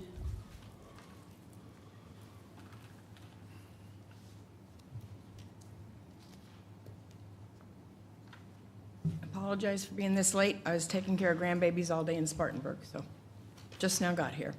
So I missed the first discussion in person, but I was listening on the way home, or way back, to your comments on the first ordinance. And I want to thank you for taking some time to revisit this. I was pretty concerned about what I read about all of this in my research from Friday morning, or Friday afternoon, when we heard about the what was going to be on the agenda. And so these two ordinances did concern me, as well as many of my friends and neighbors who have been kind of paying a more close attention to what's going on in this building. My biggest concern about both of these two ordinances is whether or not they are stripping the public's ability to have some input. I feel like, from what I've read, it changes the options for, if you do these things, then the public has no, what's the word I'm trying to say? They have no right to come in and speak, or come in here as a public hearing. There's no notice to the public. It's just a done deal. And I need clarification on that. I want to know if these two ordinances pass the way they are written, if that is the case, if all public input is bypassed. Because I don't know about you, but I feel like all of our freedoms and liberties that we have in this country are gradually getting whittled away. And our democracy is founded on the people, and the people having something to say. And that's my concern. And if you can prove to me that that is not going to be the case, that when you make these changes on the zoning and on the land use, that the people will have notification, and there will be public hearings, and we will not forego our right to have a say in what you're doing, then I would be a lot more open to what you're trying to do. I'm going to admit that driving over here and listening to that whole conversation was pretty confusing. And I don't think I'm the only one that was confused. But I appreciate you taking the time to think about it again and spend some more time to get it clarified, because you guys all had questions as well.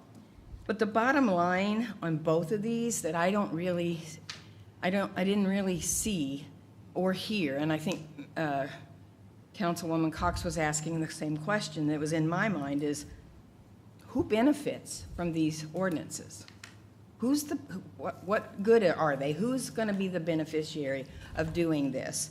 And it doesn't seem to be the residents, because if we lose the ability to come in here and speak and let you know what we think and have our thoughts and ideas open with the public hearing benefit, then it's certainly not the residents of York County who's benefiting. So that's the other thing. Tell me that we're not going to lose our ability to come in and have some public dialogue, and then also tell me who is the actual person or persons or entity or company or whoever it is that's going to benefit by these two ordinances. I guess that's all I have to say. Thank you. Before you leave, can you state your name and give your address? Oh, I'm sorry. That's fine. Chris Thompson, 345 Vander Lakes Drive, York. Thank you, ma'am. All right, thank you. Is there anyone else who wishes to speak in opposition to this rezoning change? Is there anyone who wishes to speak in favor? Motion to close public hearing. Second. Motion and a second to close public hearing. Any discussion? All those in favor say aye. Aye. Any opposed? Hearing none, public hearing is closed. Do we have a new motion? Motion to approve. Second. Motion and a second to approve. Any discussion? Yes, or did you want to go ahead first? Well, I'll explain how at least a lot of these came up. These uses are allowed in a lot of the lower zoning classes, so it only made sense to be able to include them in these. I mean, you can already put a chemical manufacturing plant or a petroleum plant or a landfill or anything else in ID. So, you know, adding a farm and garden supply to ID is not a more intensive. We're actually allowing less intensive uses in an ID, which gives property owners an opportunity to use their property until such time that they can maybe sell it to somebody that wants to use it for ID, and we don't lose our ID zoning areas for people wanting to rezone them for lesser uses. In the ordinance prior to this, and I think in this one, I don't think a public hearing has been taken away. It does say provide for a public hearing in that one, and I don't think that our intent was to take away the public hearing for this. Right, Jonathan? All of the uses, I guess, all of the uses that we're now allowing permitted or conditional in industrial. Were they allowed by any other method prior to this, or was it just not allowed? These uses not allowed? Conditionally, I think. Yeah, so any of the uses listed here that have the bold P with the underline, if someone were to pursue that right now on property that's zoned industrial, that category is blank, and they would not be able to do that use there. It's blank, it's not a special exception or anything like that? Correct. Blank, okay. So their only option would be to come and rezone the property to a different district that did allow that use. And via this change, they would be able to pursue that type of project for those listed here in the industrial development by right. Thank you, sir. So as long as if I'm hearing this correctly, again, I was looking at this thing, we've got some items that would normally be in light industrial, and they're going to end up being in industrial. I think is that what you're saying on this? So this ordinance as drafted only adds, it doesn't subtract. So it adds trade services to GC, and it adds the other uses listed there: building material, supply, farm and garden, vehicle service, parking areas. All of those are added to industrial development as a permitted use. Mm-hmm. So they wouldn't have to come do the that- rezoning. Right, so if that was the case in this situation, if it's allowed in there, we wouldn't end up having a public hearing if it's. That's true. Yeah, if it's already in that, Yeah. it's in that code. So, but, I mean, I guess as you look at this, these items here, I see would be, as you were stating, lesser impact in industrial than some of the stuff that's obviously in industrial, so, okay, but again, I do want to clarify that point a little bit. All right, thank you, appreciate it. Any other discussion? So this is first reading. I have to agree. I mean, if in this particular case, I don't see where there's been any public hearing that's been removed. It simply allows uses that are permitted in other districts to apply. I mean, to apply in industrial, which is one of the most, onerous. It would seem like some folks who live beside industrial would welcome a farm and garden supply equipment sales before something else that's allowed in there. So this simply allows that. All those in favor say aye. Aye. Any opposed? Hearing none, motion carries. Move now to our third public hearing. Am I right? Third public hearing item. Rezoning action. Council to hold a public hearing and consider first reading case number 26-15. There is no tax map number. It says Ashdowns, Coal Creek, Pikeview Place, and Town Square Community CTM exhibit. Is that something that needs to be fixed, or are we good with that description? I'll let y'all tell me. This is a rezoning from RMX 1020 and GCUD and PD to RMX 6 and District 7. Yeah, good evening. This is a continuation of our council initiative rezoning to take the townhome communities that we've identified and put them into RMX 6.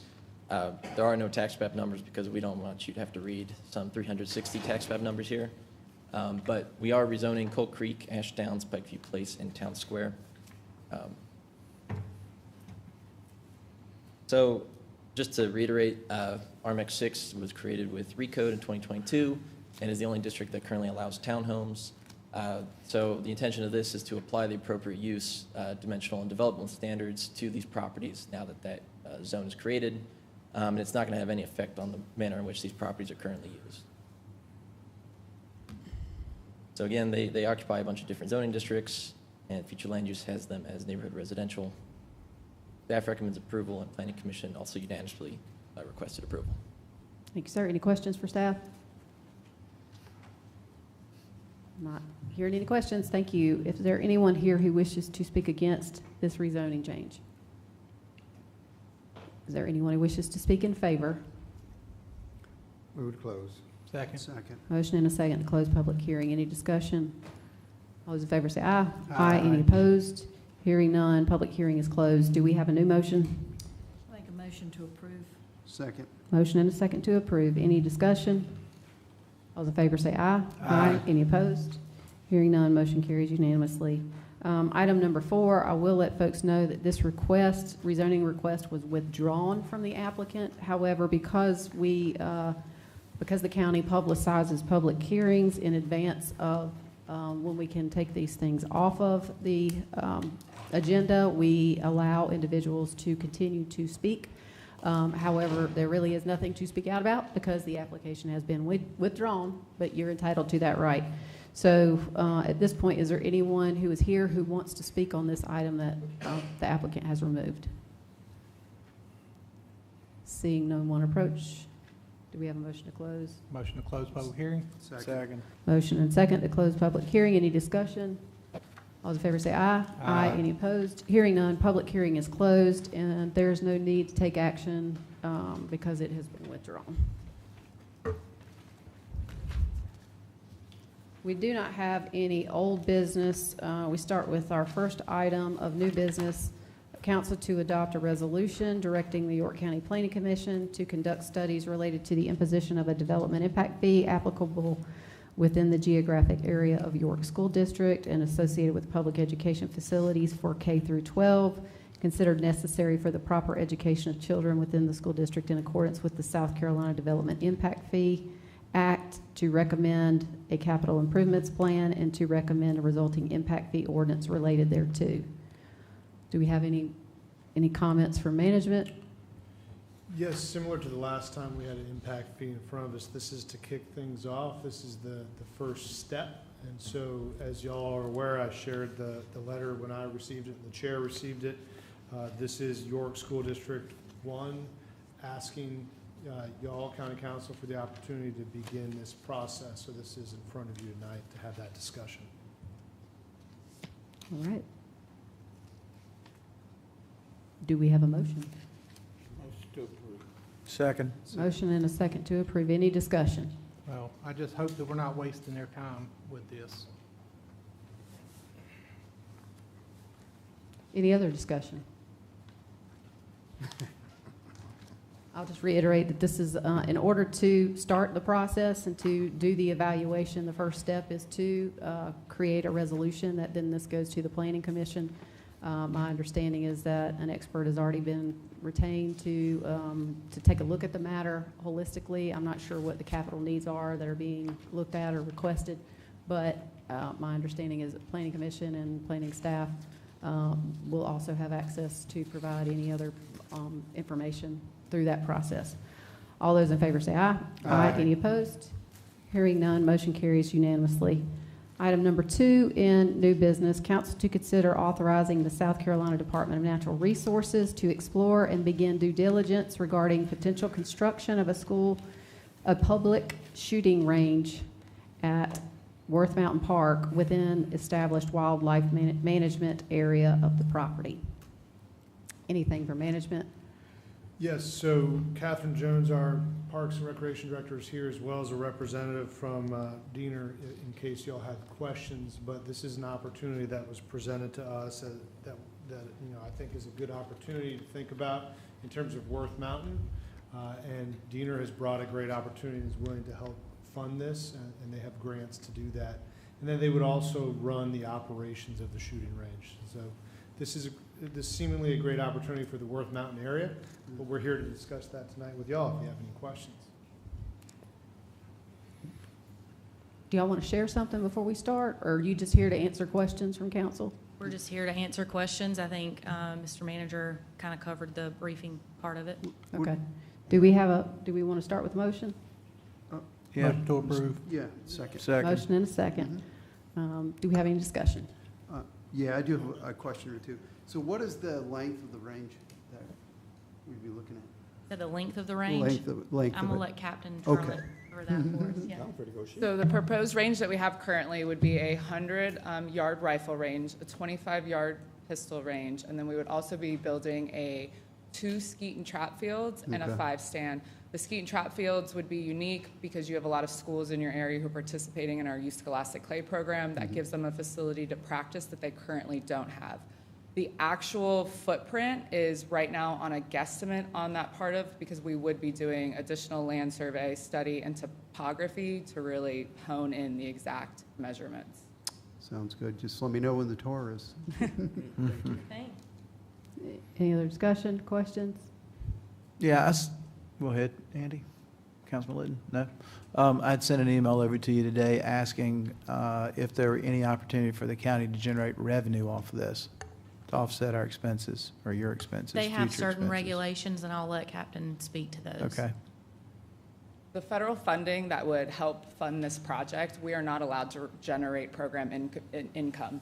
It is for public access, so the rifle and the pistol range are free to the public.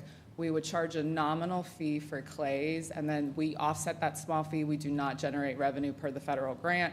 We offset that to operational and maintenance costs.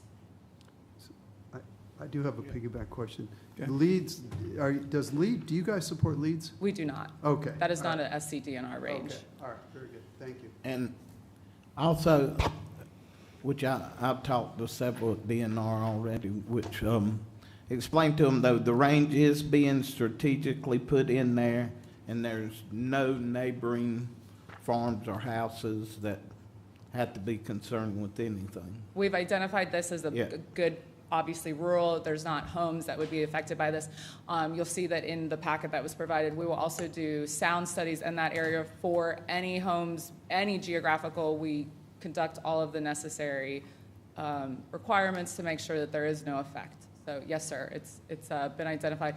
Ideally, we would build it on land that we own and not go through the county, but in this instance, this is the best area in York County we've identified to build this range. And I just want to add one thing. I mean, we're coming before you today, really just for approval to move forward. There's a lot of due diligence that has to take place. And, we will come back before council with an actual lease agreement once they move forward in the due diligence, make sure that the site is adequate for the shooting range, so on and so forth.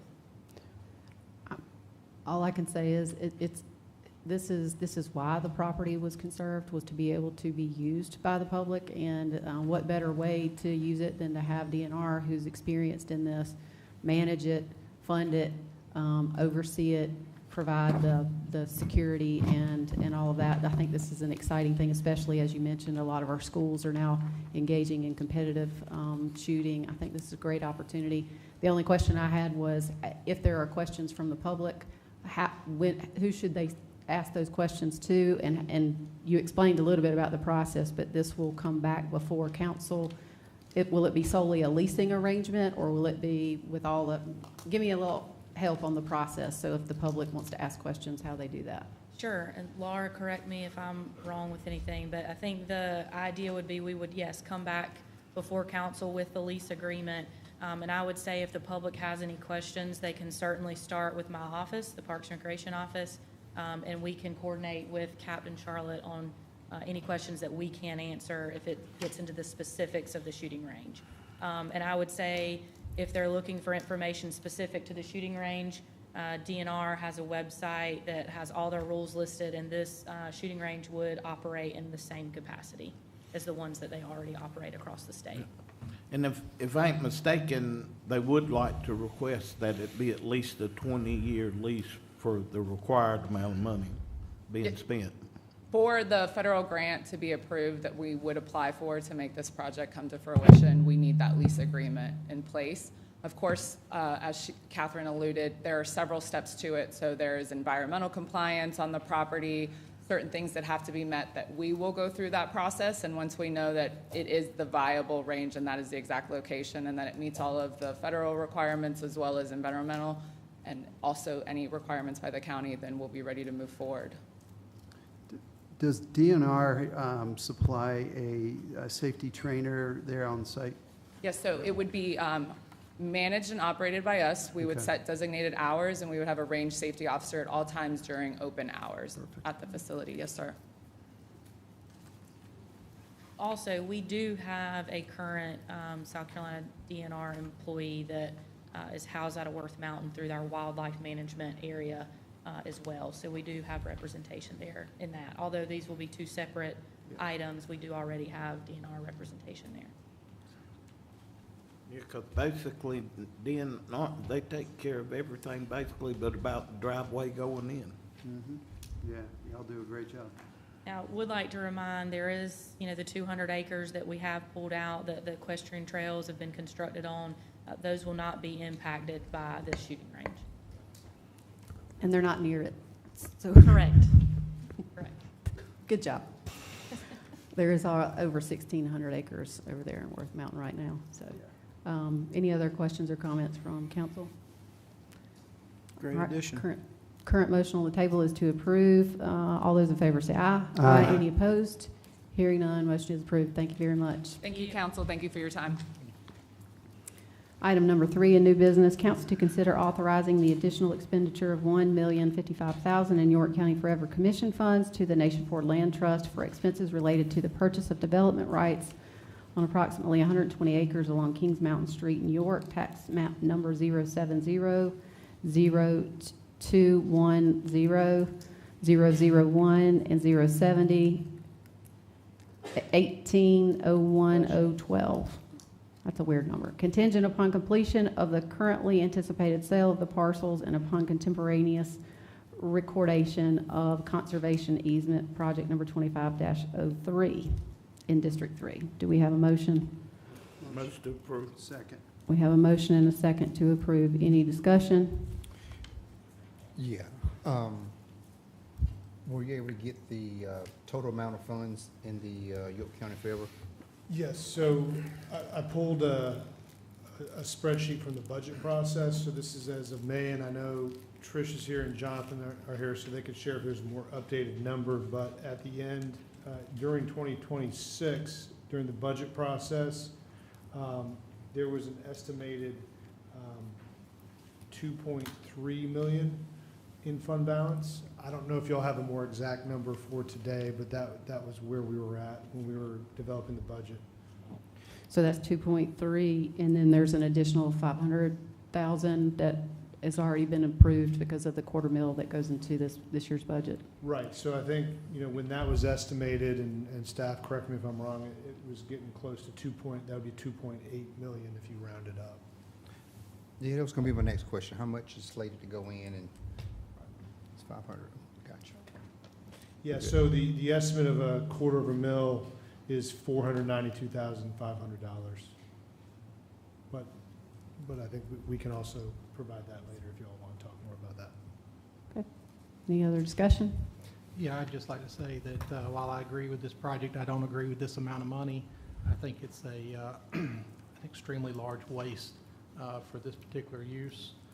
At the May 12th presentation, the project was already said they were putting 80 of the acres in a conservation easement, and 15 acres were already developed. They already had the $4 million for the purchase of the property. And they were requesting $1 million for renovations and upgrades from us. At the July 15th, 2025 York County Forever meeting, $39,000 was allocated to buy a conservation easement on this property. So we could save this property for $40,000 instead of $1,055,000. No need in buying development rights from a land conservation entity when we can get a conservation easement cheaper. Nothing against the group, but I also don't believe in just handing out $1 million to a group with no plan or accountability. What if they folded up tomorrow? $1 million is just gone. And as part of all of that, since 2015 to 2024, York County Forever has saved 6,866 acres through conservation easements at a cost of $827,000. So for $1 million, we can save $6,800 acres instead of 120 acres. Much less that, since we're just talking about Worth Mountain, there's 550 acres for sale next door to Worth Mountain for $2.5 million. We could get a conservation easement on that or purchase it to expand our current property. So we could get almost quadruple the amount of land for the same amount of, or for double. So I don't agree with the $1 million. Any other discussion?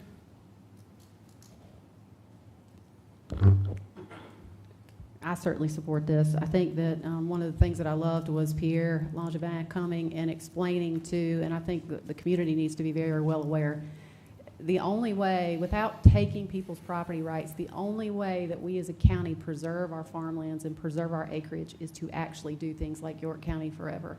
What is a little disappointing, and what I'm one of the biggest, staunchest conservatives you can get and don't agree with tax increases, but the only amount that we allow to go to York County Forever is $0.25 mil.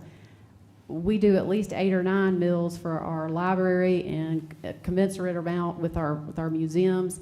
If the community is serious about, and I do think they are, everybody that comes to me, and if you look at the comments that come to us, folks are very interested in us conserving property and putting it to use by the community. I think when you have a situation where you're only doing $0.25 mil, which is now about $500,000, and you have banked up $2.8 million, we need to start putting together a plan. I think it would be great for our council to have a joint meeting with York County Forever, and let's talk through what is the plan. How do we make sure that when we do conservation, it's throughout the county? Because right now, even tonight, we not only did this, if this gets approved tonight, we not only are approving that, but we approved in consent agenda 429 acres being conserved on the western side of the district for considerably $250,000. Now, the price of land is going up. This particular parcel is directly in the heart of York. And this particular project is like none other. It is going to, while the funding source is similar in that the development rights are just worth more because that property is worth more. This is going to allow that property to preserve the buildings that existed there, and also to be put to good use for the purposes of agriculture, for children access to programming and processes, which is exactly what York County Forever was designed to do. I think the fact that the state has committed substantial funding to this project indicates a need for us to do this. And not only that, I think our state, in order to have matches for state funding, the county does have to step up and to contribute commensurate with that. And so I do think that this is a worthwhile project. I think this is exciting. I think that this is going to be a gem in the city, and the city of York as well has stepped up to the plate to help make this project successful as well. So I support it. All those in favor say aye. Aye. Any opposed? Opposed. Motion carries 6-1. Item number 4, council to provide first reading by title only of an ordinance authorizing the First Amendment of that certain fee in lieu of taxes agreement by and between York County, South Carolina, and BAC Calaire Rock Hill LLC and Pallidus Inc. relating to, without limitation, 1, updating the fee agreement to reflect an assessment ratio of 6% instead of 4%, and 2, to remove Pallidus Inc. as a party to the agreement and other matters related thereto. Is there Motion to anything- approve. Okay. Second. We have a motion and a second. Is there anything, I mean, I know that this is simply this amendment doesn't create any new incentive agreement. It modifies an existing one and allows an individual, well, one of the entities that didn't come to fruition out. It does increase the tax rate from 4 to 6, and it's my understanding that everything is in compliance under this agreement, and there's no issue with this one. This is simply to reflect the current status. Is that? That is correct. Okay. Yeah. They also have a representative here if there are any specific questions tied to the agreement or where it stands beyond what's listed on your agenda. Any questions? All right, thank you. Motion on the table is to approve. All those in favor say aye. Aye. Any opposed? Motion carries. Item number 5. Actually, am I missing 5? No, I just skipped it. Council to consider adopting a resolution authorizing the execution and delivery of an amendment to the existing fee in lieu of tax agreement between York County and Pratt, Rock Hill Corrugating LLC, and SP Rock Hill Legacy East No. 2 LLC. The fee agreement to provide for certain clarifications regarding the roles and responsibilities of Pratt LLC and the property owner, to add the property's legal description, to add clarifying provisions inadvertently omitted from the fee agreement, and to provide for other matters related thereto. Motion to approve. Second. A motion and a second. Is there anything from management? Anything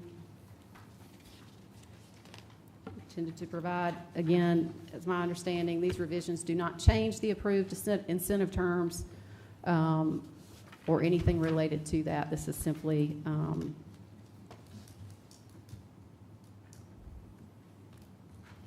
is this the assignment? I'm sorry. Okay. No, I want to make sure, I do like the idea, and one of the things that the council has been very intentional about is making sure that we do all of these things with our FELOs publicly, and so putting them on new business. But Mitch, if you can just share with us anything. Yeah, absolutely. So this was an agreement that was voted and approved by council October 6th, 2025. The landlord and Pratt have asked that since we are party to that agreement, that we make minor revisions that essentially state that Pratt will be the responsible party for reporting tied to job creation and investment.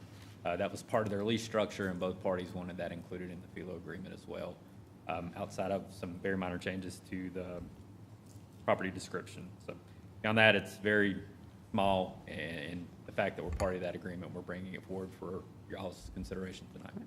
So it doesn't change the obligations? It does not, no. Substantively. Their investment, their job creation, everything remains the same.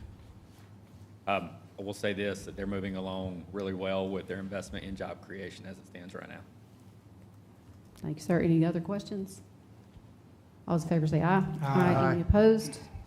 Hearing none, motion carries. Item number 6, council to consider adopting a resolution authorizing the execution and delivery of an amendment to an existing fee in lieu of tax agreement by and between York County, South Carolina, SL8 Industrial Acquisition LP to provide for the assignment and assumption of a FILO agreement to SL8 Class A Industrial LP to clarify the legal description of the property and to provide for other matters related thereto.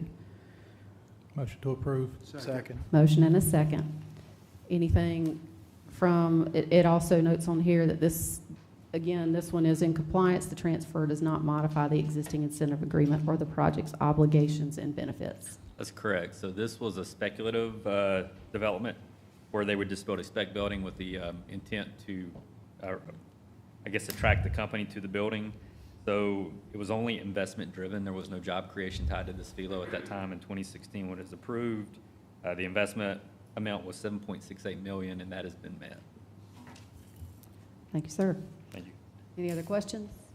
All those in favor say aye. Aye. Any opposed? Hearing none, motion carries. Move now to item number 7, council to consider authorizing staff to apply and to accept, if awarded, a South Carolina Coordinating Council Economic Set-Aside Grant C264230 for Project Blue Mako. No local match is required. Just for purposes of providing information, this is a $22.6 million project with 59 new jobs, and for purposes of our agenda tonight, the only thing that is being requested is that the prospective company be allowed to apply for state grants, which they're entitled to do, and they have to go through the county council in order to do that. So this is their application for state grant incentives. Is that correct? That is correct. I think you hit all the highlights of that project, so thank you. We are a pass-through agency, so South Carolina Coordinating Council is considering offering this grant to the company as they make their decision if they're going to locate in Rock Hill and York County. What they are asking for from us is essentially to allow approval of the county manager to sign their application that we're willing to be the pass-through agency in the event they are awarded that grant. And just to be clear, this has nothing to do with county incentives. This is purely to That is allow correct. them to take advantage of the tax benefits that the state offers. That is correct. Thank you, sir. Any questions? And we welcome those 59 new jobs in the area. Absolutely. All those in, Motion to approve. Second. oh, we didn't have a motion? Thank you, sir. We have a motion and a second to approve. All those in favor say aye. Aye. Any opposed? Hearing none, motion carries. Item number 8, council to consider authorizing staff to apply and to accept, if awarded, a South Carolina Coordinating Council Economic Set-Aside Grant C264219 for Project Bolt. No local match is required. Motion to, Go ahead. motion to approve. Second. We have a motion and a second. Mitch, do you want to? Yeah, I do think it's probably good to state this. This is looking at Fort Mill. They're looking off Stateview Boulevard, which is literally right at the state line behind Schaeffler. What they're looking to do is create about 70 jobs, average wage of $35.67 per hour. This would be office, which currently exists in the region, and they would be doing assembly and light manufacturing. We have worked with planning. This would be a conforming use and light manufacturing, and essentially they would be making electric components that would go into charging stations. Right. Quick question on that. Yes, So sir. from a chemical use, minimal to none, correct? The only chemicals that they would have essentially at their facility would be cleaning solutions. Gotcha. That would essentially be it. Right. Again, you're talking about circuit boards, things like that. They're going to go into charging stations. And Mhm. so there will be no raw materials coming in, no Mhm. chemicals, no processing on that end. Yep. Essentially, it's very, I would call very micro type assembly and manufacturing, looking at electronic parts. Perfect. We welcome those 70 jobs. Yep. Excellent. Yes, Thank you. sure. I spoke to them on Saturday. We had a conference call and asked the same questions, Tom. They assured me that there were no hazardous chemicals, and pretty much it's assembly. And they have, their product is top of the line. It's going to be a great addition to the Fort Mill area. And I was assured that several of them are already looking at homes in our area, so that's exciting. Once again, this is for essentially a state grant. That's In order correct. to apply for the state funding, state grant opportunities, they are required to come through the council as a pass-through entity. This has nothing to do with the council giving any incentives or anything. That is Just wanna correct. clarify Very that. similar to Blue Mako, as we just discussed. This is allowing county manager to, the ability to sign off on the application that we would be the pass-through agency for a state grant. Yes, sir. For Bolt and Blue Mako, since we're not doing incentives and stuff, how will we or the public find out about their actual names? Wait until you do your announcement? Essentially, coordinating council is going to meet in September, and so it all is dependent on, one, coordinating council approving the grant, and then two, both of these companies are considering the area. I am of the mindset that a project is never done till it's done. And so I do know in this case, they're looking at North Carolina in both instances, but this obviously helps them with their decision. Mitch, I guess to Mr. Litton's point, the issue being, when will folks know exactly what the real name of this business is? Because it is a state application and is provided that NDA, are you saying that disclosure of the company will become available once they pass on whether or not to approve the grant or not? No, it would not. It would not become available until they make an announcement that they're coming to York County. Okay. I just want to make a quick comment. I've noticed over the last several months, anytime a new company's saying they're going to come, the first question that comes up, are they have any hazardous chemicals? Companies can have hazardous chemicals, but there are MSDS, there are protocols to handle hazardous chemicals. I'm just kind of setting the stage, so when we do get a company that comes here that has chemicals, I don't want it to be just because they have hazardous chemicals that it's going to be an emphatic no, they can't come to York County, because there are processes that are put in place when companies do have chemicals on site. So I don't want this council to get that kind of mundane thinking just because they have chemicals, we don't want them in York County. I don't want that to be kind of the slogan of York County Council, because there are processes that these companies do put in place. I work at a company that has hazardous chemicals, dangerous chemicals, deadly chemicals, been there over 50 years. And those will go to industrial sites. What's Thank that? you. I mean, I'm not speaking of any particular company, any specific site, just the mindset that we're always asking these questions. They're good questions, but don't translate that into when a company does have hazardous chemicals, that we're gonna say no. So, just want to state that for the record. And I think that's a great point, Councilman Roddy. I think in this instance, with it being zone light industrial, I just wanted to make that clarification, and that's why I really wanted to address that. And appreciate the question from Councilwoman Condon. Any other discussion? All those in favor say aye. Aye. Any opposed? Hearing none, motion carries unanimously. We move now to item number 9 of new business, council to consider the creation of an ad hoc agriculture committee. Do we have a motion? Motion to approve. Second. Motion and a second to approve. Any discussion? Yeah, I just have quick. So I asked, when I talked to the individuals personally, but I didn't get an answer. And so I have concerns about wasting people's time with committees. The planning was on a committee earlier, it may have been a thing, but I don't know what they're actually gonna do. I mean, what items have we done recently that they would be weighing in on that's so detrimental to agriculture? And that was what I asked. What is it that they're looking for? And then my other thing was, if we let this industry have their own, special committee, what other industries, do we let every industry have their own special committee also to weigh in on all of this stuff? I thought that the Farm Bureau and York County Water and Sewer, or Water and Soil Conservation was, able to provide this kind of information to us. I hate wasting people's times making committees just to have committees. Well, this is, I'll answer that since I've one that's been working with management to champion kind of how we go about this. One of the things that the council has been very intentional about is making sure that we recognize the history and preservation is extremely important to the community, but also trying to do everything that we can, and this is part of our long-range discussions, is how do we preserve our farms? How do we preserve our identity as York County? How do we protect and promote one of the biggest industries that exists? I mean, Cameron got up here and shared with us just how big of an industry this is for our county and where we rank in numbers throughout the state with production. And so in this particular instance, we all were approached by this group saying they thought it would be a benefit for their group to get together and to have participation from various entities.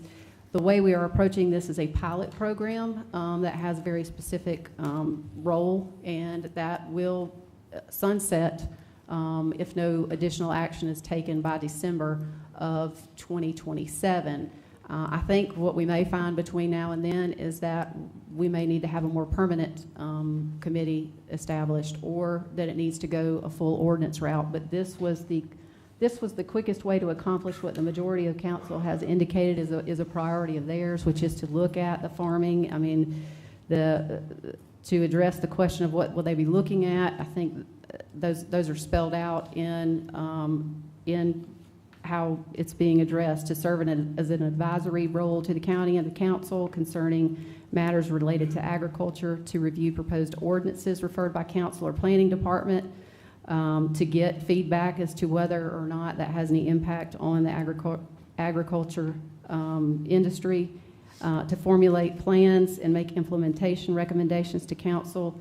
That includes how do we bolster the production of agriculture, agribusiness, agritourism, and agricultural interest in general, to raise public awareness with regard to agriculture-related issues and promote agriculture activities, to make suggestions to council regarding agricultural land use, to make recommendations regarding policy development that promote the agriculture industry, to serve as an educational resource for ag-related issues, to report back to the council any information related to that, and to also work with the Economic Development Board as we have certainly directed that we spend time identifying what those issues will be. And the membership of this committee is going to cover the Forestry Commission, Cattlemen's Association, Farm Bureau, Beekeepers, York County Soil and Water Conservation, micro farming. Local York County farmers are involved in this, and we have a slate, York County Urban Farming, York County Farming, Agritourism with Ann Springs, with the initial membership being Alan Abernathy, Sherry Wisher, Bailey Westbrook, Catherine Demore, Beth White, Cody Cooper, Dickie Harper, DeQuanta Stowers, and John Gordon.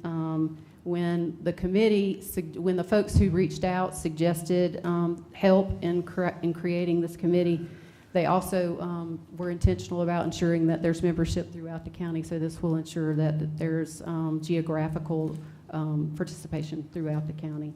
So, I mean, to answer the question, I do think that this is a worthwhile effort that will be helpful. A lot of times there are things happening on the local level and at the council level that you don't have someone plugged in, but this provides a ready source for folks to take a look at and see if there are ways that we can better support our agriculture community. So there's my spiel. I think this is exciting, and I certainly support this. Mr. Roddy? My experience with ad hoc committees in the past have been, they've gotten together for a specific type project. They were laser focused on this. I mean, what you read obviously is a much bigger perspective of what an ad hoc committee can do. Not to say that they can't do that, but it's usually in the past has been more laser focused. I remember the one we were studying about getting an agritourism facility. I think Tommy Pope headed it up. They were together. They kicked around some ideas and tried to come up with something, and they were in and out in probably 9 months.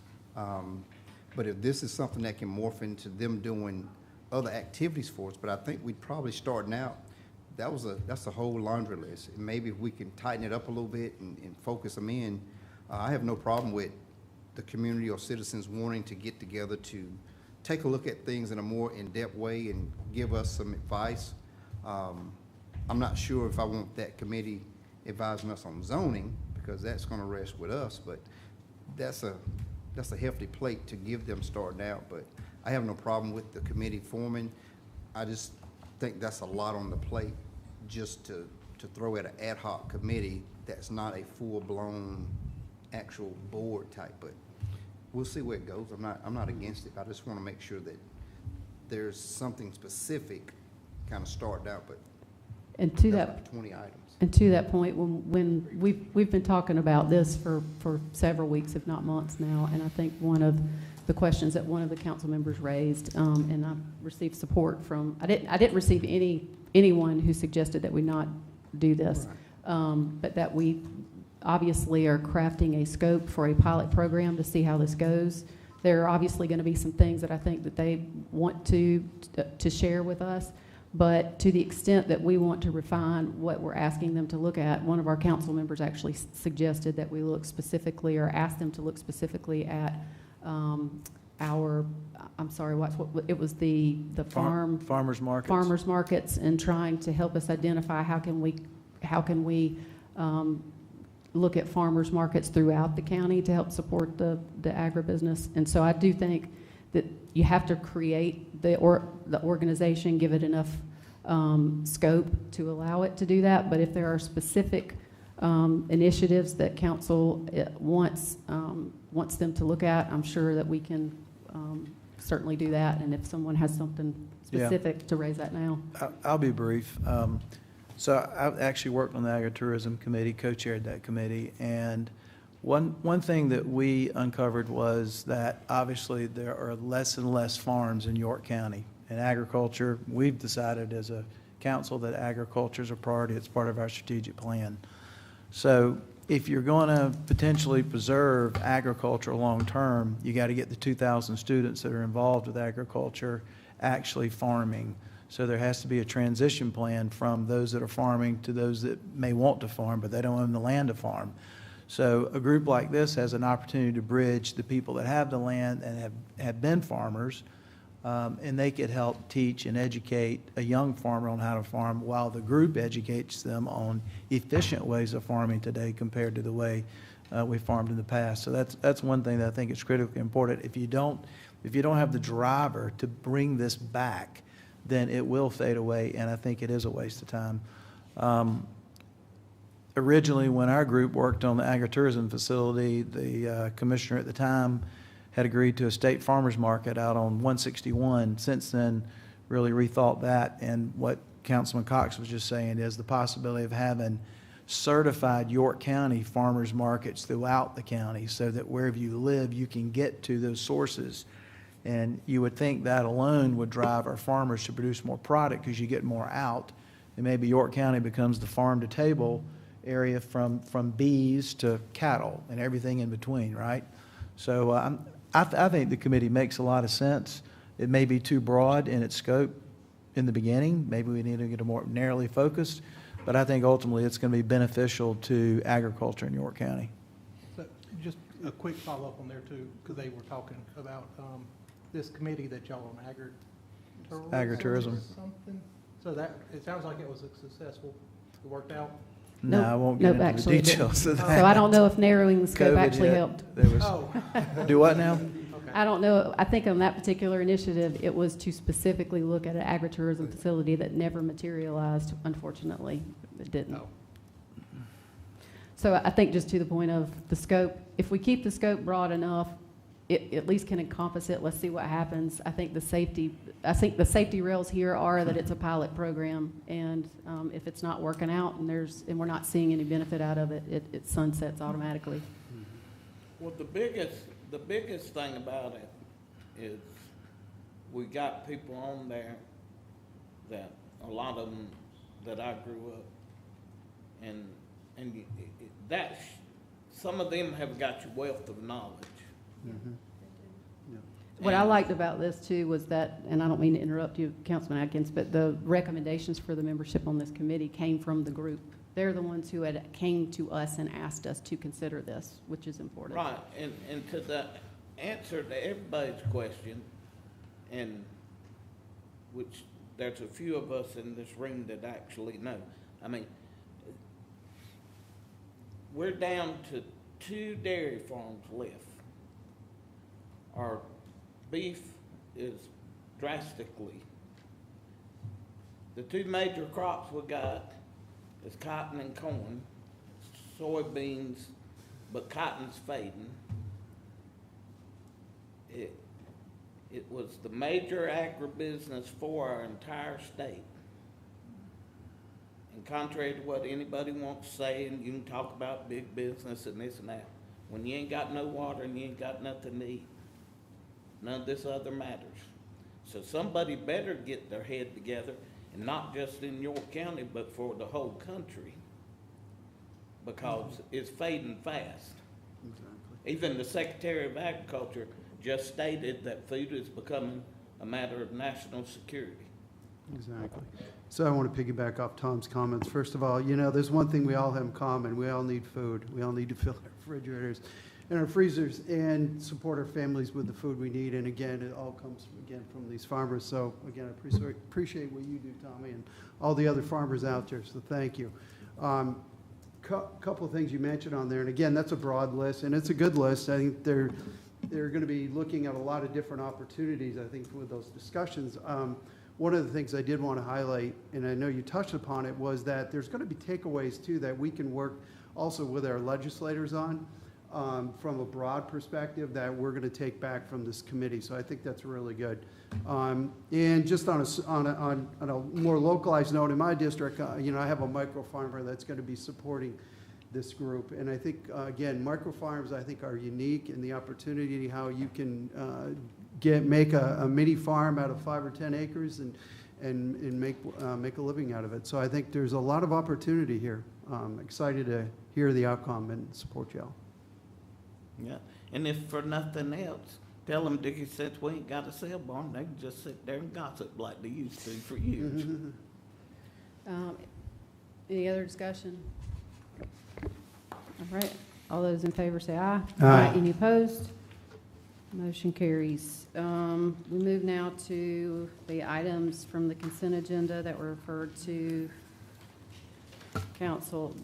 Item number 12, council to consider second reading of an ordinance to amend Chapter 155 Zoning Code 155.1195, replacement of non-conforming manufactured homes to permit non-conforming manufactured homes to be replaced with another manufactured home regardless of dimensions if all other applicable requirements are met, to provide for a public hearing and to provide for other matters relating thereto. I requested this one to be pulled out only because as we were looking at some of these other things, I fully support this 100%. And if somebody wants to make the motion to approve, I can make my comments in the discussion point. Motion to approve. Motion and a second to approve. I think the one question I would ask in follow-up, since this was in consent, is does this alleviate the concern where if you don't put your mobile home, if you don't replace it within 6 months, then you're not allowed to do it? There was some zoning rules that prevented you from doing that. I'd like to know if this fixes that. And you don't have to do this now, Jonathan. I just want to make sure that that's looked at before we hit third reading. Does it, do you have a question? Okay. There is a blanket provision about nonconformities, and it's not exclusive to manufactured homes, which is why I wanted to ask if that's a direction of council that would be a change for all uses and not just manufactured homes. So if someone ceases to utilize a nonconforming use, they lose the grandfathered status of that use. So that's across the board for anything. You're saying that applies. I know that there's an ordinance specific to mobile homes that if they do not do it within 6 months, it's specific to mobile homes. So the ordinance that you're all considering second reading of would allow someone to upsize a non-conforming manufactured home. So I believe the 6-month provision, if it's specific to manufactured homes, that's for someone who is looking to build on a lot. They're living in a manufactured home. They've got to remove it once that stick-built home is completed. There's a provision that allows them that flexibility. But what you're mentioning with the But there was something specific to mobile. I'm just asking before third reading if y'all could take a look at and make sure that They aren't targeted specifically. There was some provision that I know that council has dealt with before where if you didn't replace the mobile home, I'm not aware of anything where if you have a house and nobody's lived in the house for 6 months, that you now no longer can have the house. I am familiar, though, with manufactured homes being given that, and so I just would ask if you would make sure to look at the zoning code and see, is there an intentional prohibition from allowing one that has not been used that long from replacing it? Because I think somebody, if they've had one before, as long as the DHEC permits the water source for it, I certainly don't have a problem with anybody replacing it, even if it's been gone for 7 months or a year or something like that.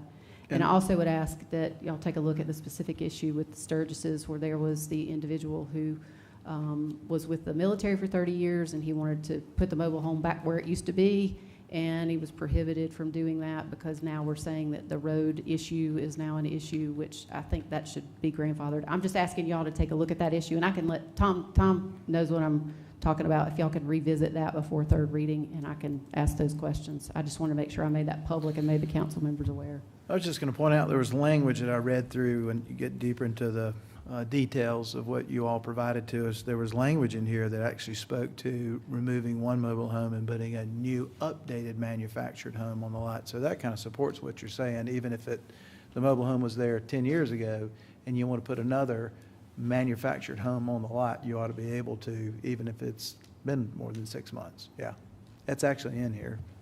There's discussion of that in here. So the motion on the table is to approve, and I just wanted to make sure I made that those comments publicly before third reading so the council was aware. And if there's nothing to come out of it, at least y'all are aware. All those in favor say aye. Aye. Any opposed? Hearing none, motion carries. We move now to item number 16, which is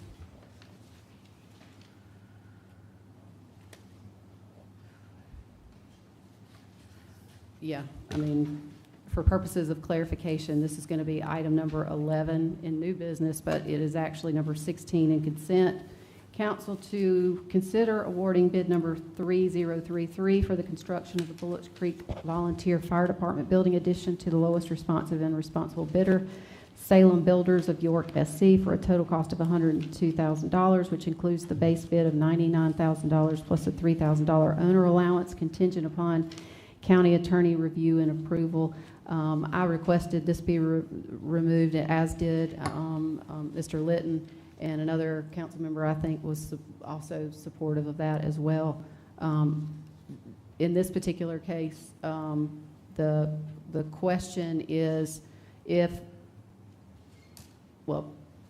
question that I had and that I posed was if, obviously this was in the budget that was approved by council, but we did have some discussion about the fire.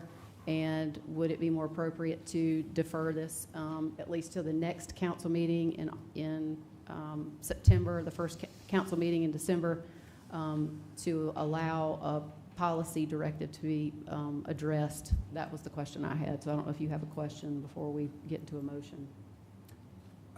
Well, the question I had was for the approval of so this building is not owned by the county.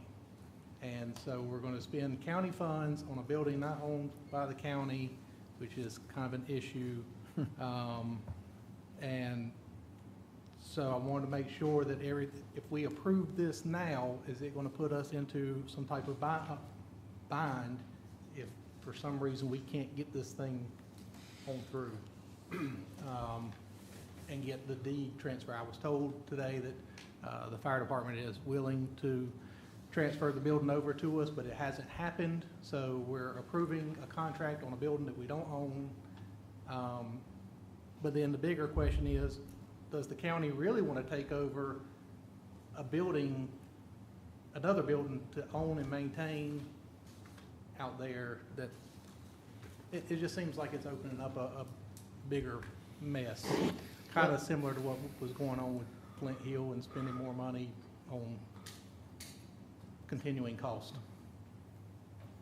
I think just for purposes of clarifying where we are in this process, council obviously spoke during the budget about how we want to go about making sure that we establish policies and criteria before we get into whether it's a capital improvement or an equipment service or providing additional help. Every district's different. I do think, my understanding from staff in putting this on the agenda was that there is some beneficial cost. Do you want to go ahead and explain this? Yeah, That's probably better for you to do it. I Okay. can probably summarize it easier for you. Thank you. So to that point, so this actually predates the budget. This bid process predated the formal adoption of the budget. And so that pricing was good really until this month. Given kind of the questions that arose throughout the budget, it was pertinent to put this on the agenda so that we didn't lose this pricing. However, we have been granted an extension. So to Chairwoman Cox's point, deferring this while we develop that policy is appropriate now that we know that pricing can be extended. And then I can also work with the county attorney on the deed. I think all the agreements and the handshakes were, I shouldn't say handshakes, but the understanding is there. However, to the point of a formal policy adoption for how these things are considered, we can definitely work on that and bring that back before this item comes back before council for approval. So I think both of your points can be addressed by deferring it, and we've got that reassurance about the pricing being extended. So we're just coming up towards the end of that process, but we've got some time to work with now. And that kind of happened late this afternoon after these discussions. So after hearing information from David and understanding that council is interested in having proactive policies on criteria, I think the request is to defer this item until at least the first meeting in September to allow for the additional due diligence to be done. Do we have a motion? Motion to defer. Second. And for purposes of clarification, it's to defer to the first meeting in September, right? Agreed, till Okay. September. All right. All those in favor of deferral, say aye. Aye. Any opposed? Hearing none, motion carries. The last item, number 12 on new business now, that was 20. 20 in consent. Council to authorize the acceptance of the specified roads in the McCullough subdivision. This request was made by Mr. Litton to remove. Do you want to ask a question before we move into motions? No, we can go for straight to motion. Okay. Do we have a motion? I make a motion to approve. Second. We have a motion and a second to approve. Do you have any discussion? So I didn't want to make a motion and mess y'all up because I have a feeling I know where this is going, but we already can't afford to fix the roads that we have. We have a lot of roads. We're underfunding our roads extensively. I just cannot support continuing to accept in subdivision roads when we can't even fix the ones we have. This one especially seemed to have quite a few issues in it that had to be repaired multiple times, which leads me to believe it's going to have issues sooner rather than later. But again, it's a funding issue. I forgot how many miles of roads we have already, like 1,800 miles. Adding 2.5 more miles of subdivisions, I'm just not comfortable with that at this point. Okay. I'm not sure what he meant.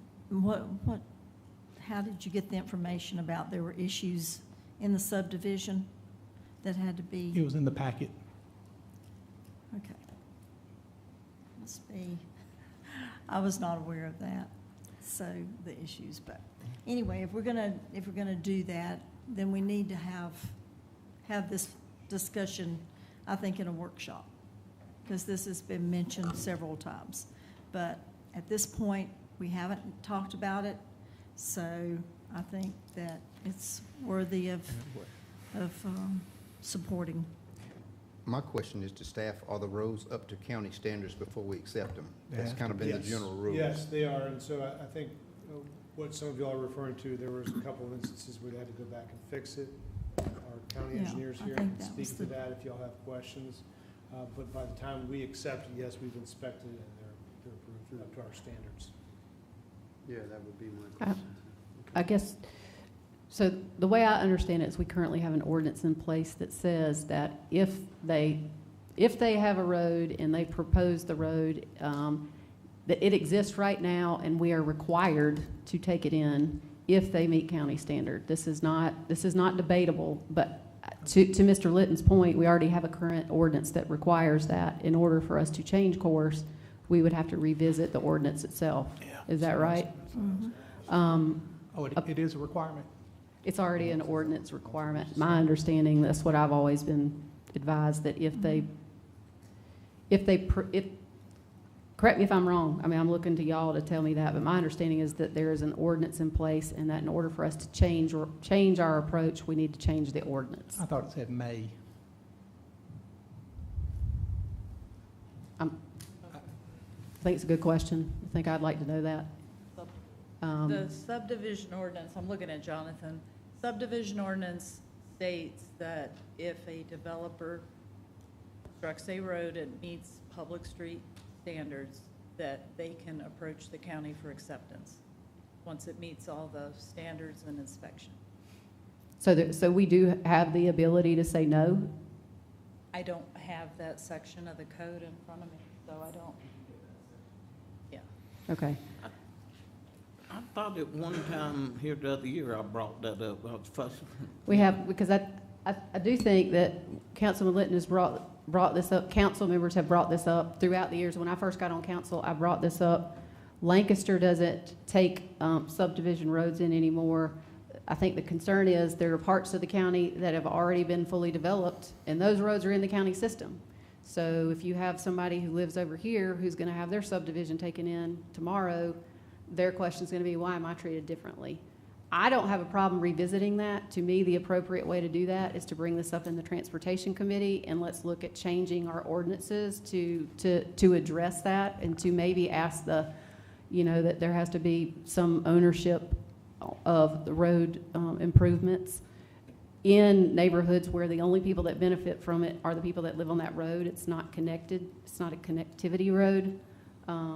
So I'm not opposed to looking at that. I think it's a bigger question than when one comes up on the agenda that has already, we're operating under our same policy and our practice. But, I mean, I'm looking to y'all to tell us what the parameters are. Right, and I know our interim county attorney is looking up the code reference, but in conversations previously when we've had this, our recommendation is if you're going to assess this or look at this, look at it before there's a development that occurs and set that policy so it's clear to the developers. Because in these past few instances, whenever this comes forward, the developers built this with the understanding that it would be accepted if it met the requirements. So you would want to set that expectation on the front end, which is what we've had. So if y'all want to have that conversation, set that policy. I think that's what you would be doing on the front end. Mr. County Manager, if you would yield,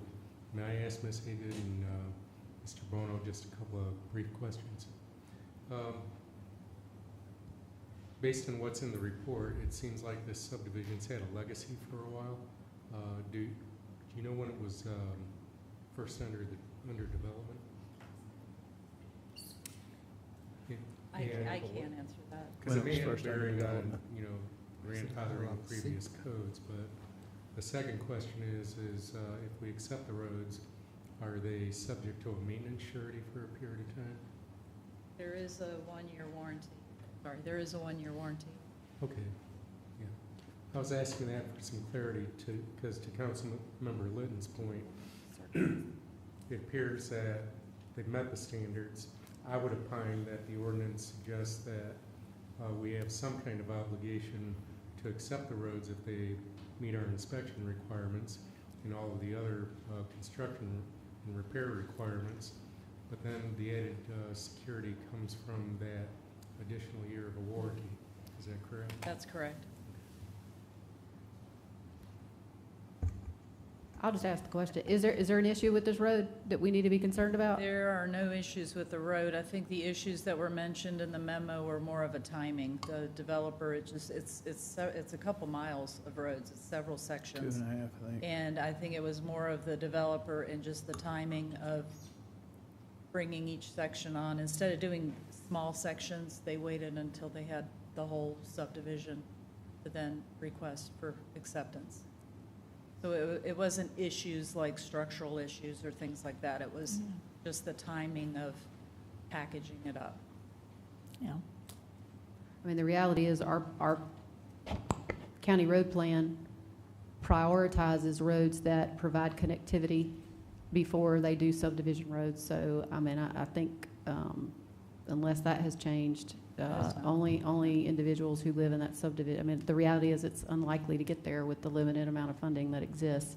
At the same time, I am certainly not opposed to revisiting how we approach these things as long as it's fair. I would suggest that this be something that we address in a transportation meeting and add that to the agenda at the transportation meeting for us to flesh this out and see if there's an opportunity here to address that. Did you want me to speak to the Yes, subdivision ordinance? yes, ma'am. So 154.376 pretty clearly states a property owner or private developer may not deed or dedicate a private road to York County without the approval of York County Council and in compliance with the requirements of this part. I'll just say this, previously when we've addressed this, the feedback that I've always been given is that we really didn't, at this juncture, have the ability to say no if they met it and followed given our course of how we have done things. I'm asking you, I mean, that's what I recall, is that we have been told that we can't turn around and say, nope, we're not going to do it at this stage of the game. But yeah, so three separate things I think are in what you just said. First is just the plain reading of the ordinance. Second is custom and practice, which is when you're this far along, you're at this juncture, you would typically go ahead and accept the roads that have been proposed if the requirements have been met. And then the third is how does County Council want to approach this or consider this moving forward? That's its own point. Why do we even vote on it if it's just an automatic, we have to do it anyway? Good point.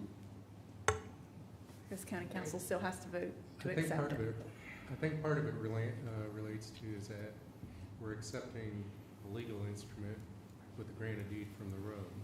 Right. So that approval kind of binds us there. Well, if you approve, it binds us, is becoming owners of the right of way.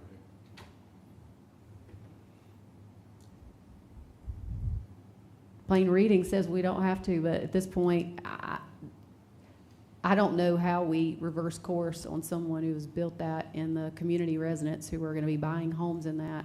I don't know how you say no today when every other instance this has come before. Our pattern and practice has been to accept it without a change of the ordinance, a more appreciable change to that. So I'm going to support the motion this time, but I would certainly ask that that this be added to our transportation committee as an action item, and that we have staff take a look at how do we get our arms around dealing with subdivision roads going forward. I know Lancaster has a different approach. I'd like to know how they do it. All those in favor of the motion say aye. Aye. Any opposed? Opposed. Motion carries.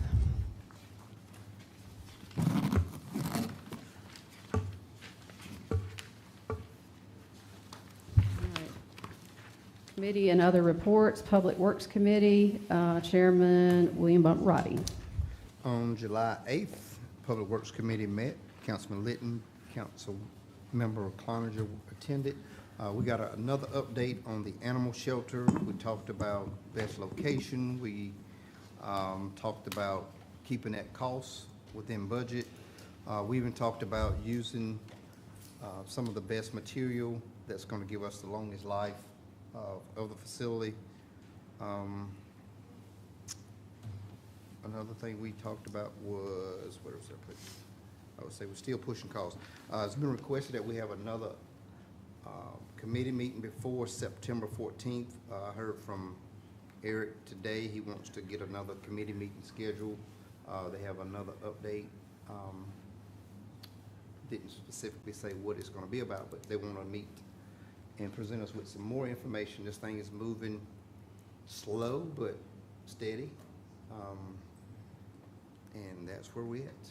We're getting closer to bringing something to the full council, but we still have a ways to go.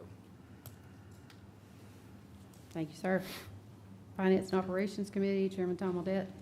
Yes, this evening, or at 5 o'clock today, we had a meeting.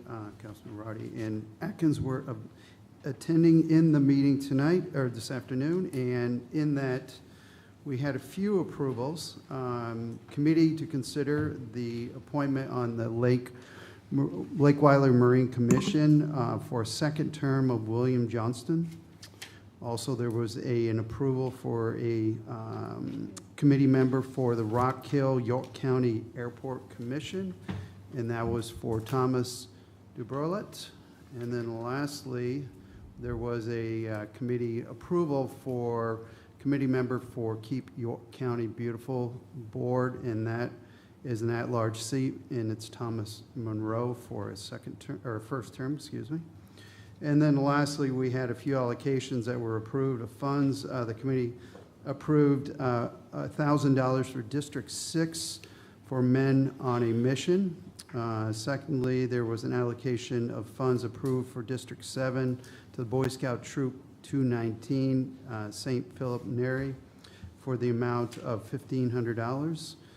Next, for District 7, Historic Paradise Foundation, NFP, was approved for $3,055. The next committee approved allocations of funds from District 7, again, to the Heritage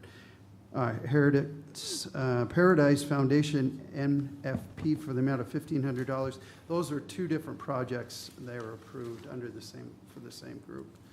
And then lastly, there's one additional project that was submitted by District 7, and it was approved again for the Historic Paradise Foundation, MFP, for the amount of $1,500. And that is it. Thank you, sir. We do not have any citizen concerns. Any new non-agenda comments before we go into executive session? I do. Madam Chair, I'd like to make a request. Let's see, I'm making a request for the county council to refer the regulation and the code placement of special events to the Justice and Public Safety Committee to review and bring back the recommendations to the full council. That'd be all right. So my understanding, Mr. Atkins is the chair of the JPS committee. You were asked by county Yes. management to make this request that we look at. Yeah, the staff's done analyze various amendments of our land code use. In the case of special events, they have recommended that the events may be better served by shifting the approval process out of the zoning code through the Board of Zoning Appeals and into the realm of the public safety agencies. This approach offers use in other communities, will assure that the events will make the approval process more efficient, improve preparation, coordination for basic public safety, and limit disruptive impact to the neighboring properties. Okay. I get, which y'all know how many events Indians got shut down when they did that, plus all the trouble the rodeo had, So- which we need to get straightened out. Yes, sir. I mean, my understanding, and I'm gonna let the manager or Mr. Couch identify why they want to put this on JPS.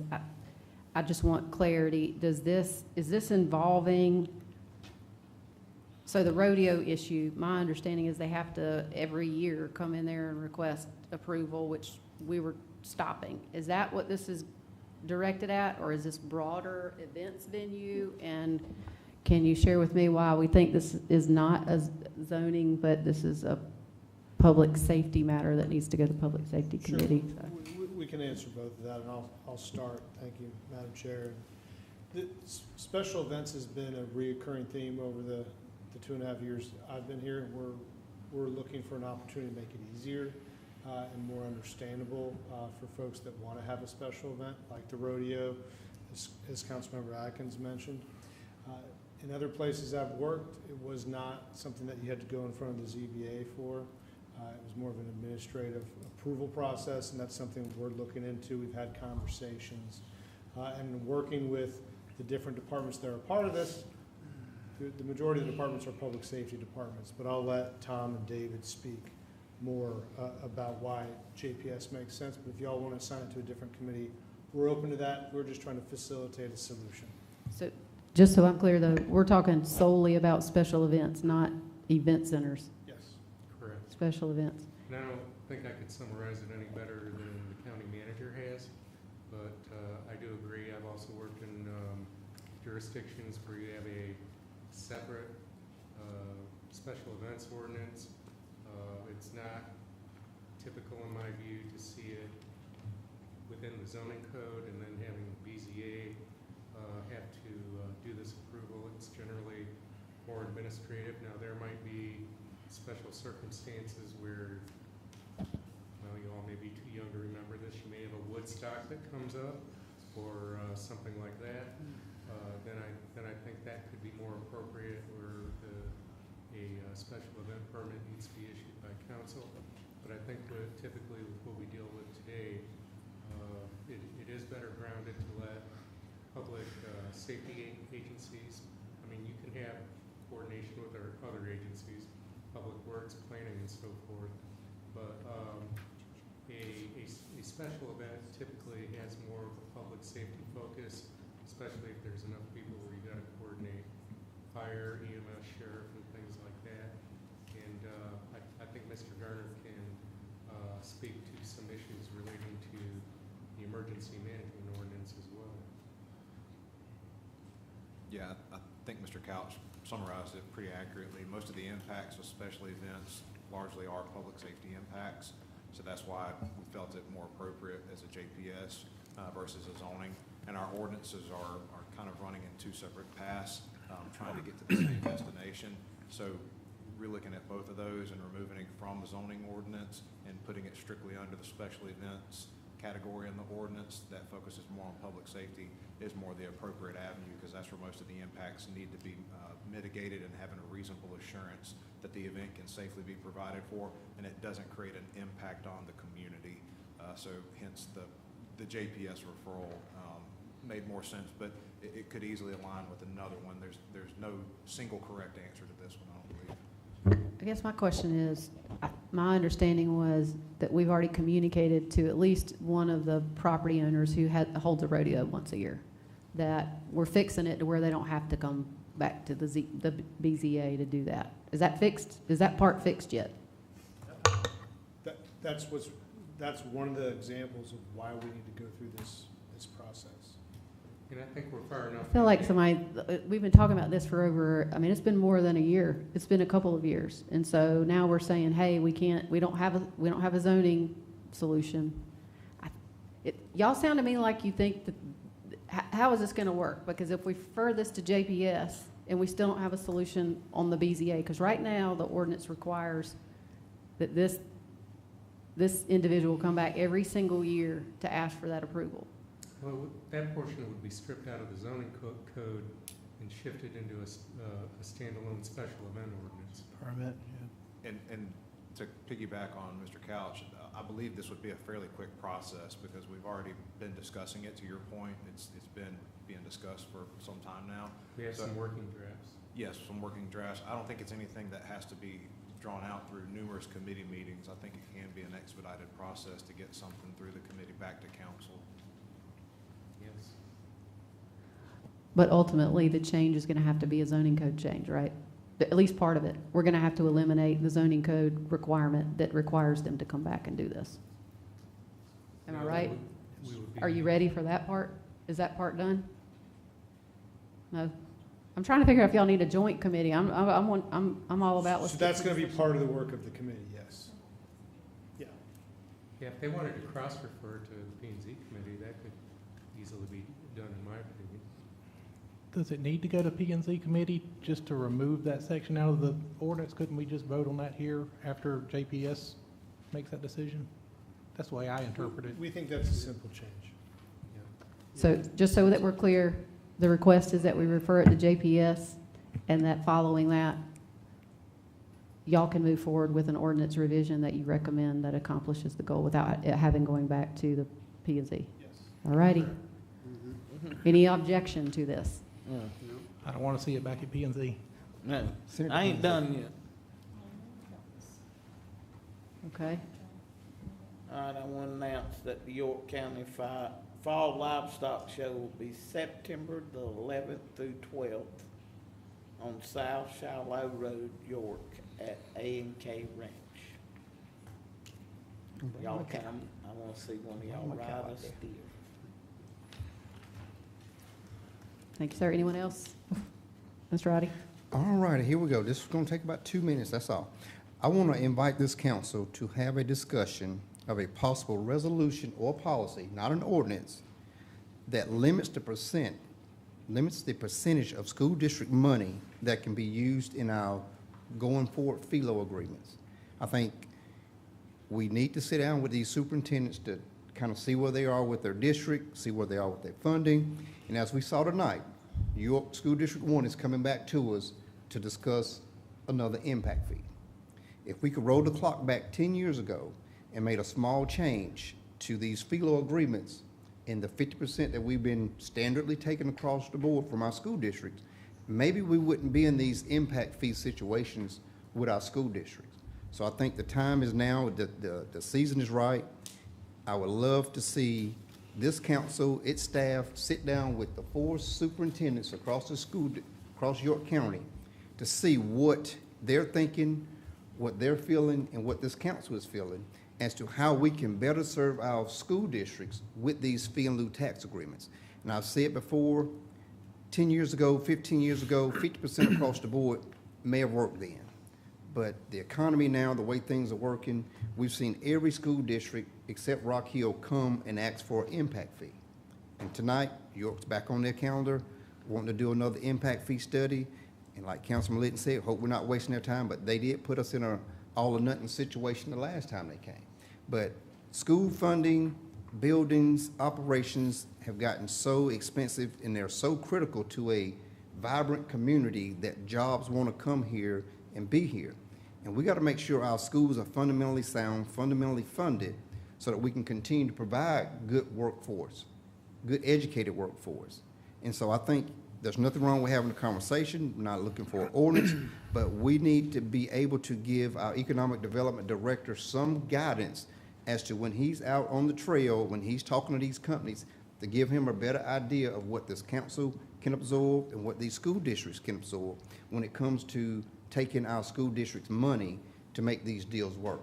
It may require York County to give up a little more. It may require some of the municipalities to give up a little more, but I think we need to have that conversation, at least flush it out. And just like some things that have come to this council in the past, just because we study it and look at it, doesn't mean we have to do it.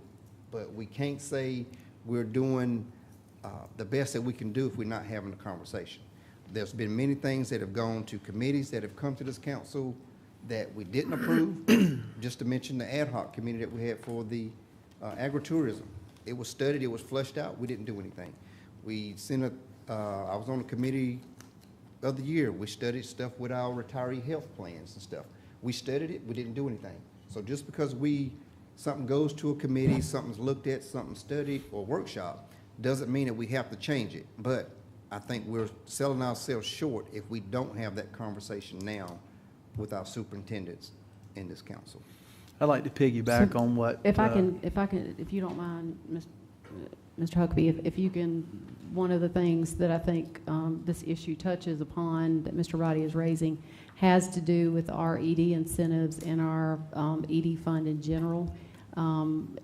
We obviously have some things that we as a council need to discuss, and I do think that we need to come up with a way to discuss them appropriately. The council, I have already alerted the council that the first workshop that we have, we are going to look at ED incentives, and the ED fund is one of those topics. To me, that would be the most appropriate time for us to anyone who wants to raise the issue. I'm hopeful that you guys will respond to the request for, we have not had a workshop in a while. We don't typically do that in the summer. But if you will please respond to Karen so that we can have that workshop as soon as possible. The issue, our next council meeting falls on a holiday, so we need to do the workshop. I think we need to do it sooner rather than later. Let's have that discussion at least as a council first, and then we'll set out a roadmap to incorporate others. I am certainly not opposed to hearing any and all ideas about how we can go about doing this. I certainly recognize the school districts are in a unique position because they only have two sources of funding aside from an impact fee, and they depend on a lot of folks don't understand how that funding is limited when municipalities and counties have access to different areas with H-tax and A-tax and with property sales. The schools are relegated to commercial property for operational costs, industrial properties. So at this point, rather than us debate it here, I think the appropriate place is for us to have that workshop as soon as possible.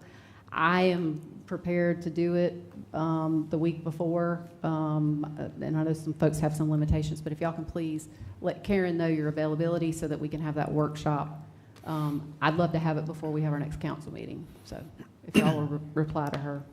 I appreciate Councilman Roddy bringing this up. I do want to make a point that maybe we can discuss at the workshop associated with incentive deals. So, good point that when you look at the distribution of fees per school district, it varies greatly. Rock Hill School District is really the one that gets the majority of the fee income. York really doesn't get much, if any. Clover, take QTS out, doesn't get much, and neither does Fort Mill School Districts. They actually get the minority share because we're not bringing businesses and fee deals into those areas like Rock Hill's getting. Think about Palmetto Research Park. Think about I-77 heading to Columbia and how much fee income the Rock Hill School District is going to get as a result of that. At the school district special call meeting, one of the council members actually made this statement, and he is correct. He said that there are 1,500 jobs coming into Octapharma, and those 1,500 people, if they're not going to stay, the ones that live in Mecklenburg County, are going to come to York County. They're going to live all over this county. So when you think about that, there's probably a discussion for us to have, those of you that represent Fort Mill, the two of you, York, Clover, your school districts are housing the families, the parents that are going to work in Rock Hill. Your school districts are housing those, but you're not getting any share of that revenue. So there might be a consideration where we have to rethink how we distribute the fee revenue altogether so that it's fair to everybody. So the home district gets the majority maybe, and then the other districts get a share. And then the county probably ought to take a look at what type of revenue we need to get for our future infrastructure costs, just like roads that came up tonight, that we don't have the revenue to pay for our roads. So I think there's a more robust discussion for us to have as we get into the workshop and start talking about fee revenue. And I do have, since if you're okay, I'll go ahead and make a quick comment because I've been holding on this one since June.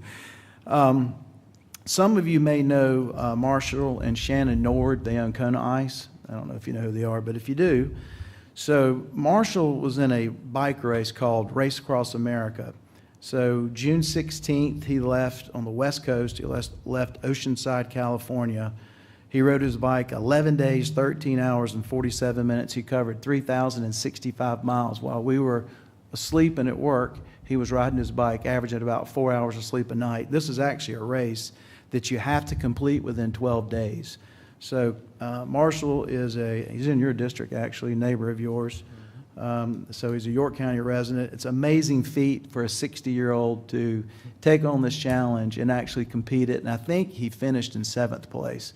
There have only been like 400 people that have ever achieved this 12-day race, much less a 60-year-old. It's pretty amazing. So congratulations to him. That's an unbelievable feat for him and for York County, really. Second thing, David Keeley's come before York County Council with Tobacco-Free York County Coalition. I had a conversation with Andy and would like to refer to the Health and Environmental Committee, an opportunity for him to come and speak to us, educate us on what he's passionate about, and see if there's something that we want to do with that. So I'd like for that to be referred to our committee.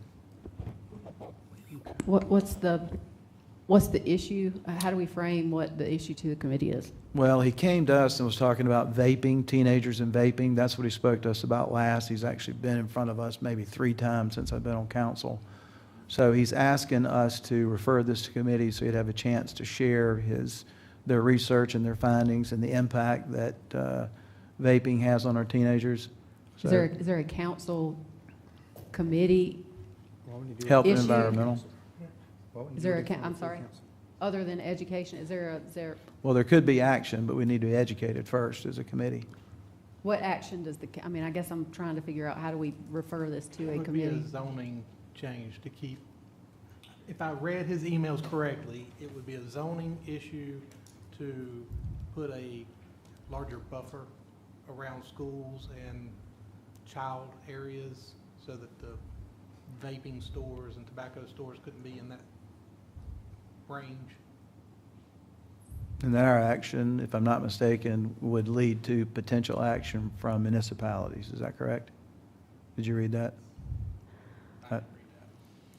Or I didn't pay attention to that part. If it's a zoning issue, is it appropriate to go? I mean, health and safety sounds like one of those areas, but I guess I'm trying to capture what the referral would look like, because it sounds like you guys just want them to present, but I need to understand what the action item is that may come out of that so that we know which committee is the most appropriate committee for it to go Well, to. it may ultimately need to go to zoning. Have you talked with the No, zoning? no. It started as a informational thing. I remember when he came and spoke about it. Well, I think what's, Since yeah, I've been on council. I think there is a county in South Carolina that's implemented what you're talking about, and I think that there's an action item to what he's going to present, and it was about implementing a policy. One other county in South Carolina has it. I don't remember what county it was, though. No either. Do you know what the policy was? It's about vaping, but I don't know the details. Yeah. 18 and over, about vape. Yeah, they're buying them underage too. Do you mind getting some more details and we can refer it to the committee? Do you want to mention anything associated with it? We can work with y'all, and we can engage with him and develop more of a potential charge to a committee. It is zoning related, but the question is what would you be changing in the zoning code, and is that health related or not? So, Have they ever You put could go an either age way. on vaping yet? You could go either way on the committees, but I mean, we're they happy to work must with be folks 18 in or advance of the older. next meeting. So you So want, what will you do between now and the next meeting? We're happy to work with county council What's members the- who want to develop a charge to share that might be, Okay. but that's up to y'all. what I don't want to do is send it to health and safety if it's ultimately a zoning request. So maybe if y'all will get together I think and it's y'all figure ultimately a out, zoning request. then maybe y'all take a look at that and see what exactly you'd be referring so that councils can, But it also if is there's a- not 4 people that are going to support an ordinance like that, it'd be nice to know that now before we send it to a committee and you spend your time and then you don't know if there's support for it. He has come, like you said, numerous times. And now, I think that when he came, he was unsure of really what he was kind of asking for, but maybe now it's become more clear where the passion is for, I think he should just come and talk to us, To the full council. to full council. that's I fine. mean, it's, That's fine. That's good. Let's invite him back then with his direct and Is he specific part ask. of a government? Sounds like it would be a concerned citizen unless he's an actual entity in the county that would be an appearance. I don't want to he's open up concerned appearances to just anyone that's been relegated So to he county came and government. spoke in December, Mhm. and what section did he speak in? In the 2 minutes. Yeah. okay. Maybe the concerned citizen. Yeah, concerned citizen. Let's do But that. back to what I was asking, I don't mess with Yeah. stuff, but I sure do see a lot of young kids. Have they put a age restriction on vape? Yeah, It's I'll be 18. glad to call him. Yeah. Yeah, that's Sounds the good. state. All right. All right. Specific ask. Anybody else? Yeah, so it's, again, I know we talked about our workshop, I know we don't have a date yet on that, but I want to make sure, with this ruling from the judge on CILFAB on the 26th, again, I want to make sure that we are having that item as an agenda item, because there's going to be, this is a critical ruling from the judge, so again, I want to make sure that's part of our workshop Or agenda. if we have a plan in place. Anybody else? Do we have a motion for executive session? We have a couple of them, actually. Receipt of legal advice litigation update, contractual matter, personal matter, county manager, and then contractual matter, personal matter, county attorney. Second. Motion and a second. Any discussion? All in favor say aye. Aye. Any opposed? We will go into executive session.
We are out of executive session. No action was taken. Do we have any motions? Motion to adjourn.